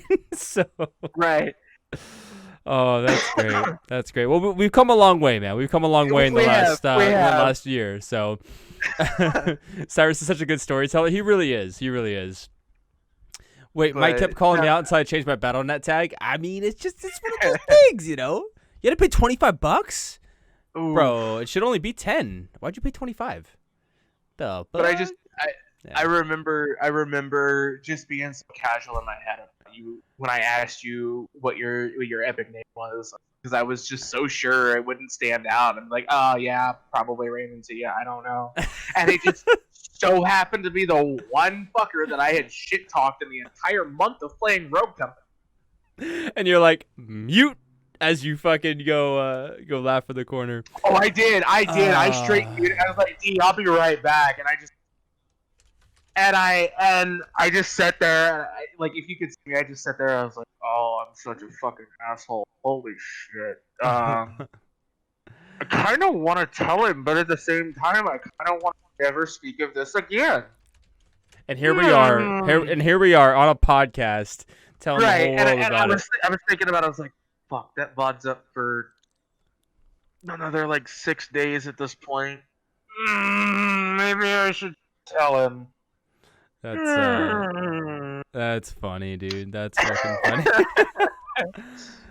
But I love it because you tried to psych me out with it too. Like after I got done telling you the story, you just sat there for like 10 seconds, complete silence, and I was like, "Oh, you good there, bud?" Oh my god. And now it's to the point where I'm like, Cyrus, tell the story. Cyrus, tell the story. Yeah. It's like it went from, man, I don't ever want to speak of this again, to when you were talking to me about the podcast, like just the idea of it. I was just like, he's like, and because you were like, I'm gonna have you on there for sure at some point. I was like, you're gonna make me tell the fucking story, aren't you? He's like, that's the reason I'm bringing you on. I'm like, not the only reason. I was just like, fuck. All right, fuck it. Yeah. If I'm gonna do it, I'm gonna build it up, and so like every time, man, you gotta get me on there to tell the story. yeah. It's just one of those moments where, like, especially like when you know people and you see the progression of them over. Like again, like before I started streaming, like there's a lot of things I didn't know. There's a lot of things that I did different. Now that I'm streaming and everything like that, it's just like I look back at that, I'm just like, I can see how you think that, I can see how you think these things. So, oh man. Well, and I felt like it was weird because like I remember like the one time we were playing Rogue that I actively called you. I was like, bro, just let me hear the fucking footsteps. And I'm like, man, I got this dude fucking talking to me while I'm playing Rogue. I got this other dude that I can't fucking stand playing Among Us sometimes because I can't fucking get a word in. And then when I saw the two combined, I was like, oh, it makes sense. All right. Well, maybe I'm just an asshole to one person. But you know what? It's the one person that doesn't give a fuck. I'm like, I get you. It doesn't even matter. I'm not gonna go and cry in the corner. But yeah, it's one of those things that's very, very interesting. But thank you for telling the story, by the way. So actually, kind of sticking on the topic of like stream moments. Do you have a favorite stream moment in the last year that you've been streaming and whatnot? Any like particular moment that really stuck out, of like maybe somebody came in and changed things, or like you got to play with a group of people? Like, is there any like one stream moment that really sticks out to you, or is it all just collectively good? It's not really like one moment. I mean, the big moments are cool. Don't get me wrong. Like Raven Arm dropping a random 60-person raid on me in the middle of a stream one night. Like, fucking love that dude. Mad respect for him. Yeah, he's killing it, dude. But I think what I enjoy more is just even if I'm not streaming, but I'm just hanging out with somebody on their stream, like the small little sentimental moment. Because like, yeah, I got a 60 fucking person raid. That's badass. Let's go. But I'm the kind of person that like, I just want to chill. Yeah. And so like, I mean, what was it last week? Thursday or Friday or whatever when we were playing Among Us. Like those nights are just more meaningful because we're just hanging out.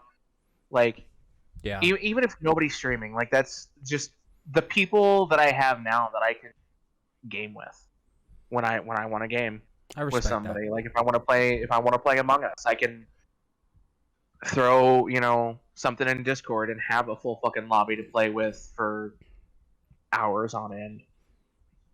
Yeah, I think it's just finding the people, not necessarily something that happened on stream. It's just finding the people and the outreach.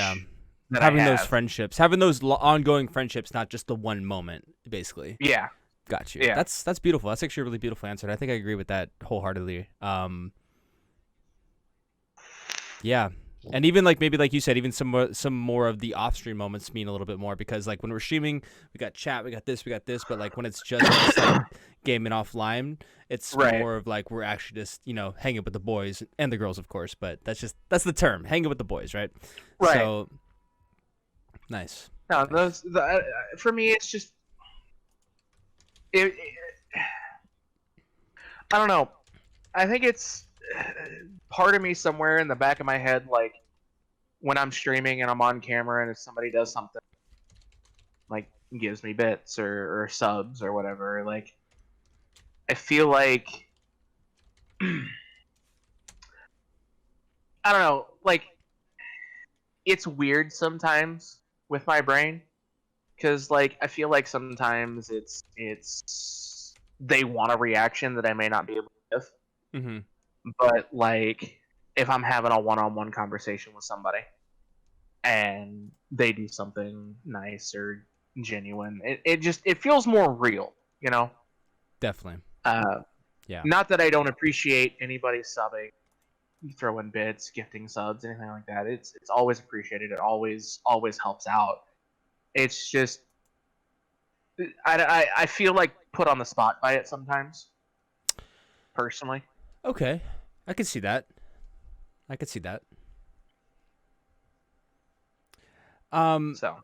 So kind of going kind of on that same topic, how long did it take you to grow your beard? Totally off topic, by the way. No, you're fine. I said this I meant to build that up. It's been growing. Now, mind you, I've trimmed it and whatnot, and been working on maintaining it. But I have had facial hair. Okay, let's put it this way: the last time I fully shaved, went baby face, was October 30th of 20. It was either 2016 or 2017. I think it was 2017. Was the last time anybody has seen all this.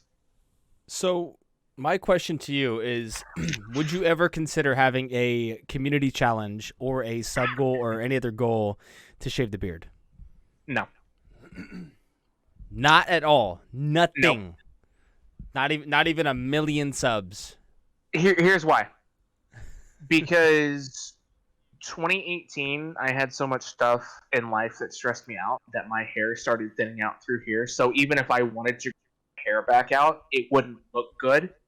And I know my face is the kind that I have to have hair somewhere, and if I can't have it up here, I'm gonna have to have it down. Like you can even see it right now. Like you can see the side, right? Like how it's nice and thick. But if you look up here, it's all thin. Like this is, and I actually have pictures of, not necessarily on hand, but I have pictures of like how thin it was when I had my hair grown. But just to kind of give you some preview of it, like without the camera trying to cut it out, like this is very thick. This is a couple, and this is also a couple weeks, and you can just see how thin up here compared to even like right here. So and like I said, I know that I have here somewhere. So if I can't have it up top, then I have to have it down here. Otherwise, it would look too weird at this point. That makes sense. Llama Bear's asking, have you ever braided your beard? I've not had it long enough to braid it. Really? That's not long enough? No. I could technically put part of it in a ponytail, but it would look about like... Like there's not, it's not long enough to braid.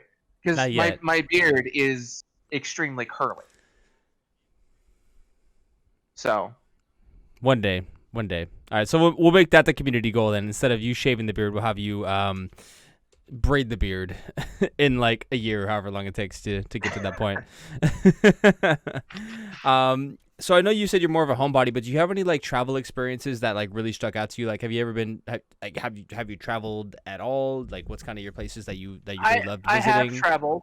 I've been to a few places. I haven't been, really anywhere west. Now where I live in Missouri, I live 10 minutes from like the Kansas state border, the Kansas-Missouri state border, or the state line. So obviously I've been into Kansas a bit, right. Within like 45 minutes to an hour of my location here.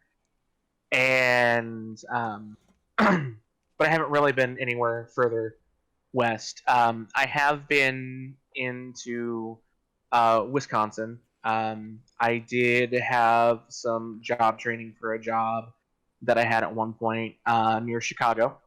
The one and only time I've actually been on a plane was going to that training. Yeah. And when I was 13 or 14, my half brother and his wife took us to Mobile, Alabama. So we went south into Arkansas and cut over through like Georgia and whatnot, going over to Alabama. Now, if you could travel any place in the world, though, where would you go? My answer is going to depend. Are we talking traveling and back or traveling and staying? I guess both, actually. Okay. I want to go to Japan. What nerd doesn't? But I mentioned earlier that I have had a fascination with Egypt ever since I was a kid. I would like to see the pyramids. That'd be dope. Not necessarily going inside or anything. I would just like to travel to Egypt and see the pyramids. Stonehenge. And if I could travel somewhere and stay, I would do some research beforehand, but I would do what I could to save the money to not only travel to, but purchase and work on an old Irish castle. That would be sick. Try to shoot for somewhere near Dublin. And live remotely in Dublin in my own fucking castle. That would be fucking epic. Just like I just see like you with a big old sword, like this is my castle. I would find a way to hide tech security cameras and shit in that place, and you never know they were there. So like you walk into this like what looks like a dilapidated old castle that's barely livable, and it's just high tech as shit. Yeah, that would be actually really awesome. Speaking of my love for Egypt, I do have something for that readily available. And I'll swap back over to my other background here, my normal camera background. For those of you who don't know anything about Egyptian culture, ancient Egyptian culture, when a pharaoh or an important person would pass, they would put um, a cartouche in with the pharaoh, and it would usually have like their name. It's kind of like a name tag, essentially. And I've always wanted one ever since I was a kid. And one of my travels to visit some friends in Wisconsin took me to a mall up there near West Bend, and they had an Egyptian store in there. And I found I wanted to go in and look. I wasn't really planning on getting anything. I had like a $300 budget for the entire week, and I found out that they sold cartouches and actually shipped them to Egypt to have the hieroglyphics engraved on. And so I have my legal name, and the generic, well wishes, fortune, and whatnot in hieroglyphics on a cartouche. It's fucking sick. This was about $180 to have it dual-sided, shipped, engraved, and shipped back. Damn. I had paid for it to ship to my address, and months went by and I never got it. I went back for Labor Day weekend, and I said, I have to go back to that store and find out what happened. Walked in the store, and I said, hey, I ordered this a while back, and I was under the understanding it would be shipped to my address, but it never came. And they walked in a back room, and they walked out with a box and had me confirm my name on the ticket. And I said, that's it. And I bawled my fucking eyes out when I picked this. Because that's fucking beautiful. I went from always wanting something like that to finding it to thinking, see it again, paid for it, to having it in my hands. Nice. Can you send me one? Send you one of those? Yeah.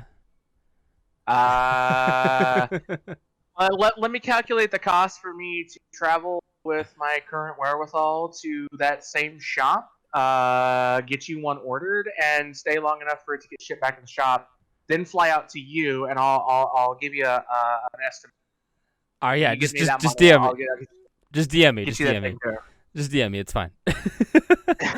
Oh, all right. Beautiful, beautiful. That's actually really awesome. So, I know that was kind of like a really, really nice moment in your life. I know we kind of talked more about your stream moments, our favorite stream moment, but let's kind of take it more broad. Do you have like a favorite moment of 2021 so far? Whether it's through stream or just through general life stuff or any of those sort of things.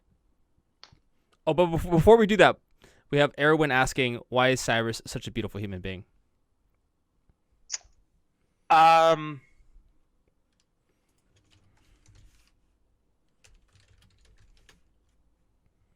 Having influences in my life that showed me not how to act as a human being. How not to act, you said? Yep. There you go. Sometimes you have positive influences on how to be, and sometimes you have negative influences about how not to be, and you kind of just learn from the environment, right? All influences are positive depending on how you react to them. You can have a negative influence and still have it be a positive influence, depending on how you react to it. That's a really good point, actually. It's not necessarily about the person influencing you, it's about how you react to said person. That's a really good point. All All right. So favorite moment of 2021, if you could name one.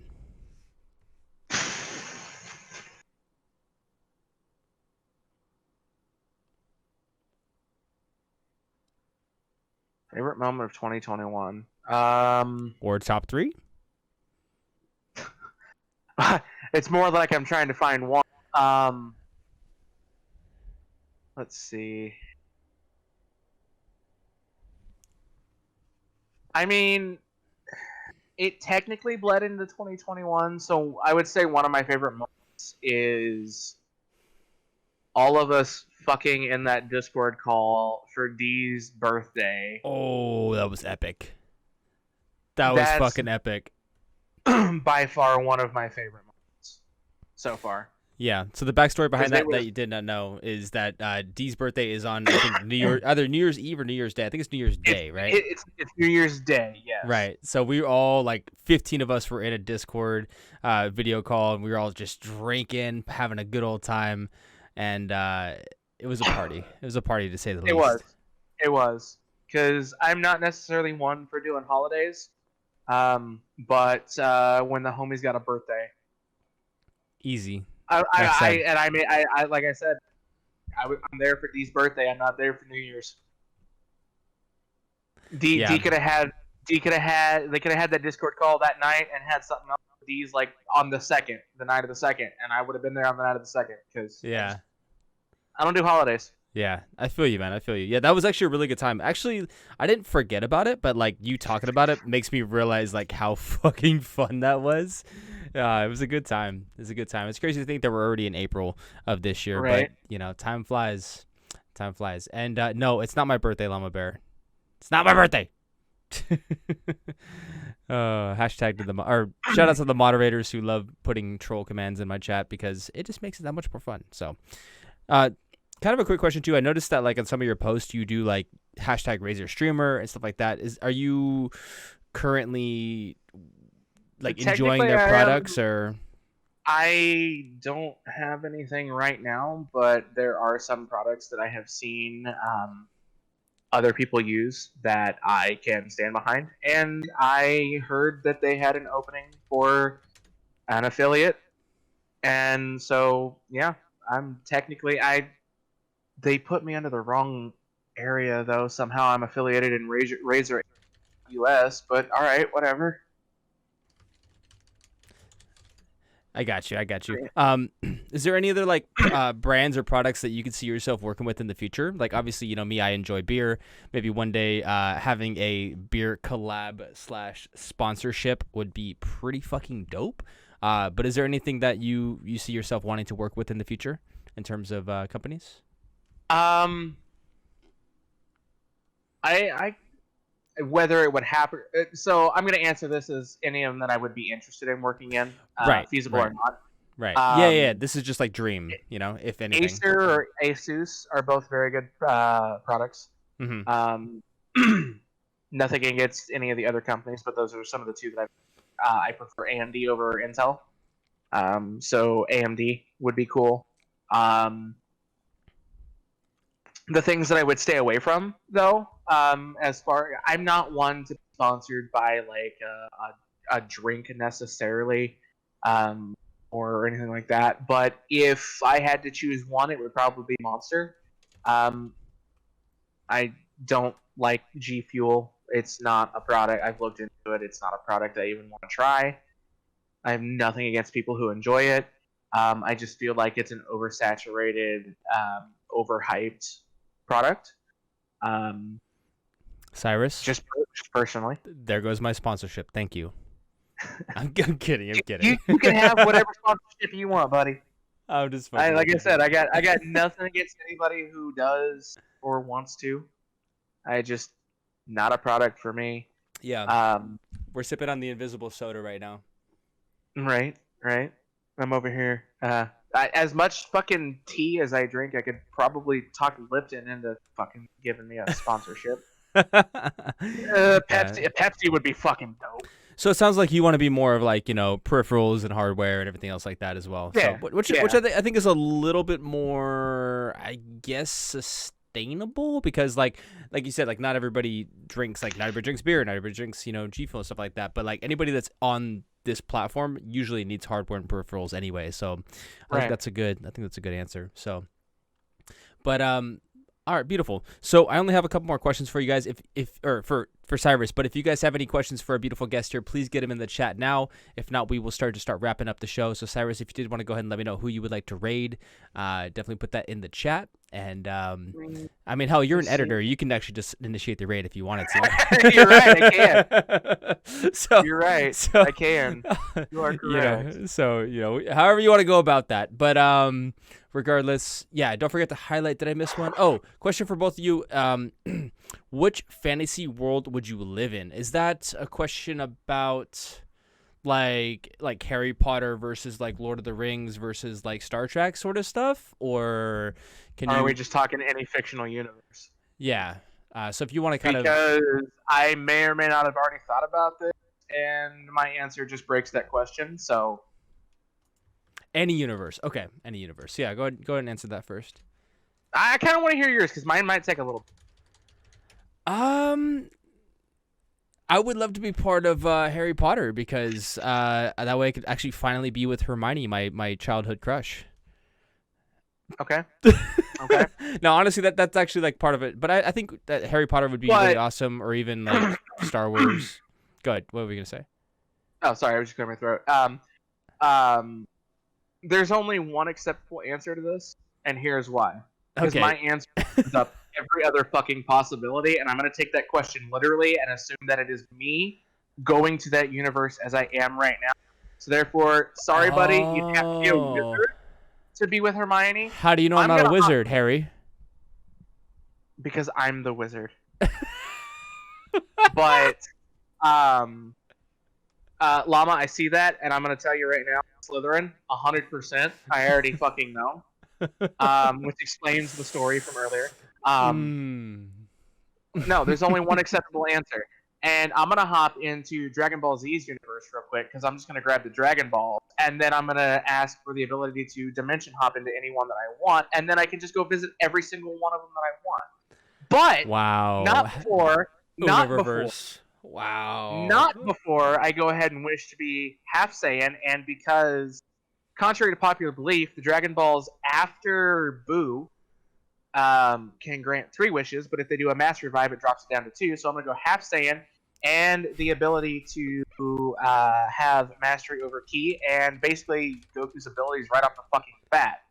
So do that, and ask for the ability to. Oh, I'm not even done. I'm going to ask for the ability to dimension hop. Therefore, when the Dragon Balls go to fly off, I now have mastery over instantaneous speed.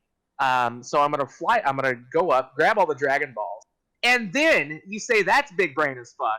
Here's where the big brain comes in. I then go to the hyperbolic time chamber and train for a full day with the Dragon Balls. Now guess what?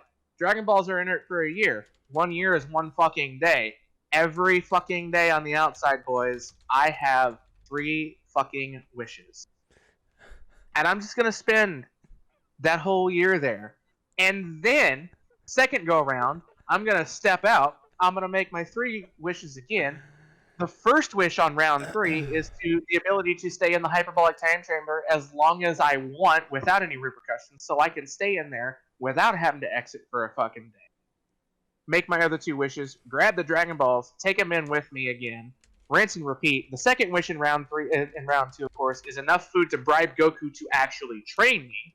So then we go in for a full fucking year and just pop out every so often when we need wishes, learn new abilities, get to my max potential, and then I'm going to start dimension hopping and taking every other ability that I can fucking learn or want. And when I need to, if I need to become something, like if I need to wish myself to be a wizard, guess what?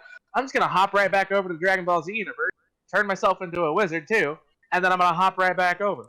I'm gonna go from Dragon Ball Z to Pokemon to Bleach to Harry Potter, whatever fucking dimension I want. I will become the best.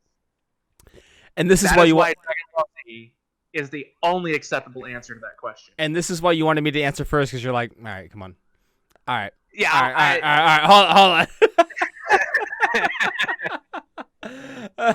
Oh my god. I totally didn't come up with that on the spot. I may or may not have thought about that a little bit. You did hear Bleach. Oh my goodness, that's fucking fantastic. I think that was the last of the chat questions. Unless anybody else has any more, I didn't see any more, but that was a big brain play. Like holy crap! And this is why he is the God Mod. Everybody, he thinks about these things 5 steps ahead of you. And when someone's like, "Want to become famous?" He's like, "Bro, I already seen it coming." Okay. I saw Stream Elements go want more behind the scenes, and I thought it said want to become famous. Stream Elements about got its ass banned right. Oh, I know. Actually, I thought about that too. I was like, maybe I should change the wording on that because, like, even when I read it, I'm like, I kind of get a little triggered as well in terms of like, want more, want to become, blah, blah, blah, blah, you know. So I might change the wording on that timer. But that's fucking hilarious. So. Hey, also, Tatty Daddy, thank you so much for the biddy. Sorry I'm late. Hate to have missed the show. No worries, Tatty Daddy. I know you're a busy dude. But all right. So if we don't have any more, oh, you know what? No. So I did miss one last one. I believe because I don't think we've asked this yet. What kind of hobbies do you like to do, and what is something you want to take off your bucket list? Well, obviously I'm a gamer, and I think about absurd scenarios in great detail.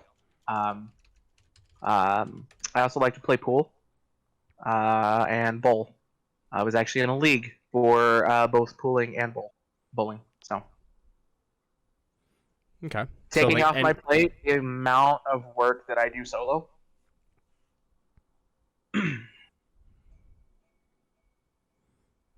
Okay. Did you ever want to like skydive or anything like that? No. I don't even like roller coasters where my feet's not touching something solid. Got you. I gotta have my feet touching something solid. Got you. I will ride roller coasters all day, but if you strap me into a dangling, we ain't doing it. I'm too much of a tourist for that. I gotta be grounded. All good. Also, J-Dog, 10 squats. I will do 10 squats as I ask our final question for our beautiful guest here, the God Mod, CyrusLightshard. My final question for you is, what is your goal, whether streaming or not streaming, what is your goal for this year? My goal for this year is to fix what 2020 has fucked up and more stability. Okay. I like that. That's respectable because it's very, very achievable, but also will lead to more of a platform to continue to build goals off of. So that's awesome. Well, awesome. If anybody has any other questions that you want to put in the chat, please ask them now. Besides that, we are going to be rating out to somebody of CyrusLightshard's choice. So if you want to go put that in the chat, or if you want to just fucking do it yourself, I don't care. If you want to flex your editor powers, you're more than welcome. But again, huge shout out to CyrusLightshard for being on the show today. Again, a lot of you guys already know who he is. He's doing so much work off stream in terms of helping everybody out on Discords, on their stream. Can I follow Cyrus? Of course you can follow Cyrus. You should. Everyone that is not currently following Cyrus definitely needs to. And thank you for the shout out, Llama Bear. I do appreciate that. And on top of that, like, his streams are awesome because, like I said, like he says, he likes to chill. He likes to just hang out. He does a lot of the speed runs on like Zelda and those games. And he's an open book. He's empathetic. He understands, what you're going through. So definitely hop into his chat and hang out with them. And don't be scared to chat and have fun. And I'm sure if you ever have any questions about streaming or Discord, he's more than welcome, or he's more than happy to answer them. But just do know that he does a lot. So if he doesn't get to it right away, don't take it personal. He is the God Mod. He mods 60 plus freaking Twitch channels, even more Discord. So he's a busy dude, and the fact that he took the time to be on the podcast tonight, I'm very honored. So thank you so much, sir. I do appreciate it. No problem. Appreciate you having me. I just, like I said, I do what I can because I do stuff for so many people. But when Yeah. it comes to setting stuff up and helping somebody get stuff set up, it's usually top priority because a lot of times it's getting what they want and kind of doing it in my spare time when I've got some downtime. Yeah. Definitely. I DM'd you the person. Okay. They are actually one of my speedrunning friends. For a link to the path. Beautiful. She's setting this will a little more than double what she's got right now. Beautiful. But she's one of the homies that I chill with a lot, and she actually popped in on me tonight when I was playing. So I want to kind of give it back to her a little bit. I love it. We have Calchick popping in last second as well. What's up, Calchick? Oh, what's up? What's happening? Cyrus is one of the brought me to Twitch after meeting him through Silver on Twitter. Oh, really? I didn't know that. Yeah, again, huge shout out to everybody that asked the questions tonight, that hung out, because, again, this man right here is fucking awesome. Keep doing what you're doing, brother. You are changing lives out here. You are, doing the dang thing in terms of really getting people off their feet. And, we've had a lot of offline chats about, like, various things, and I look forward to not only our, relationship on Twitch, but how our friendship continues to grow. So keep being awesome, my brother. Right back at you, buddy. All right, you guys ready? Let's go show some love over to Cyrus's friend here. Let's show some love. You ready? All right, let's go raid out. Hey guys, that concludes this week's episode of the podcast. Please be sure to like, comment, subscribe, and even share with a friend. Huge shout out to our guest this week. And just a reminder, we do stream the show every single Wednesday at twitch.tv/CinematicMike. So pop on by, ask some questions, and we'd love to see you there. Peace.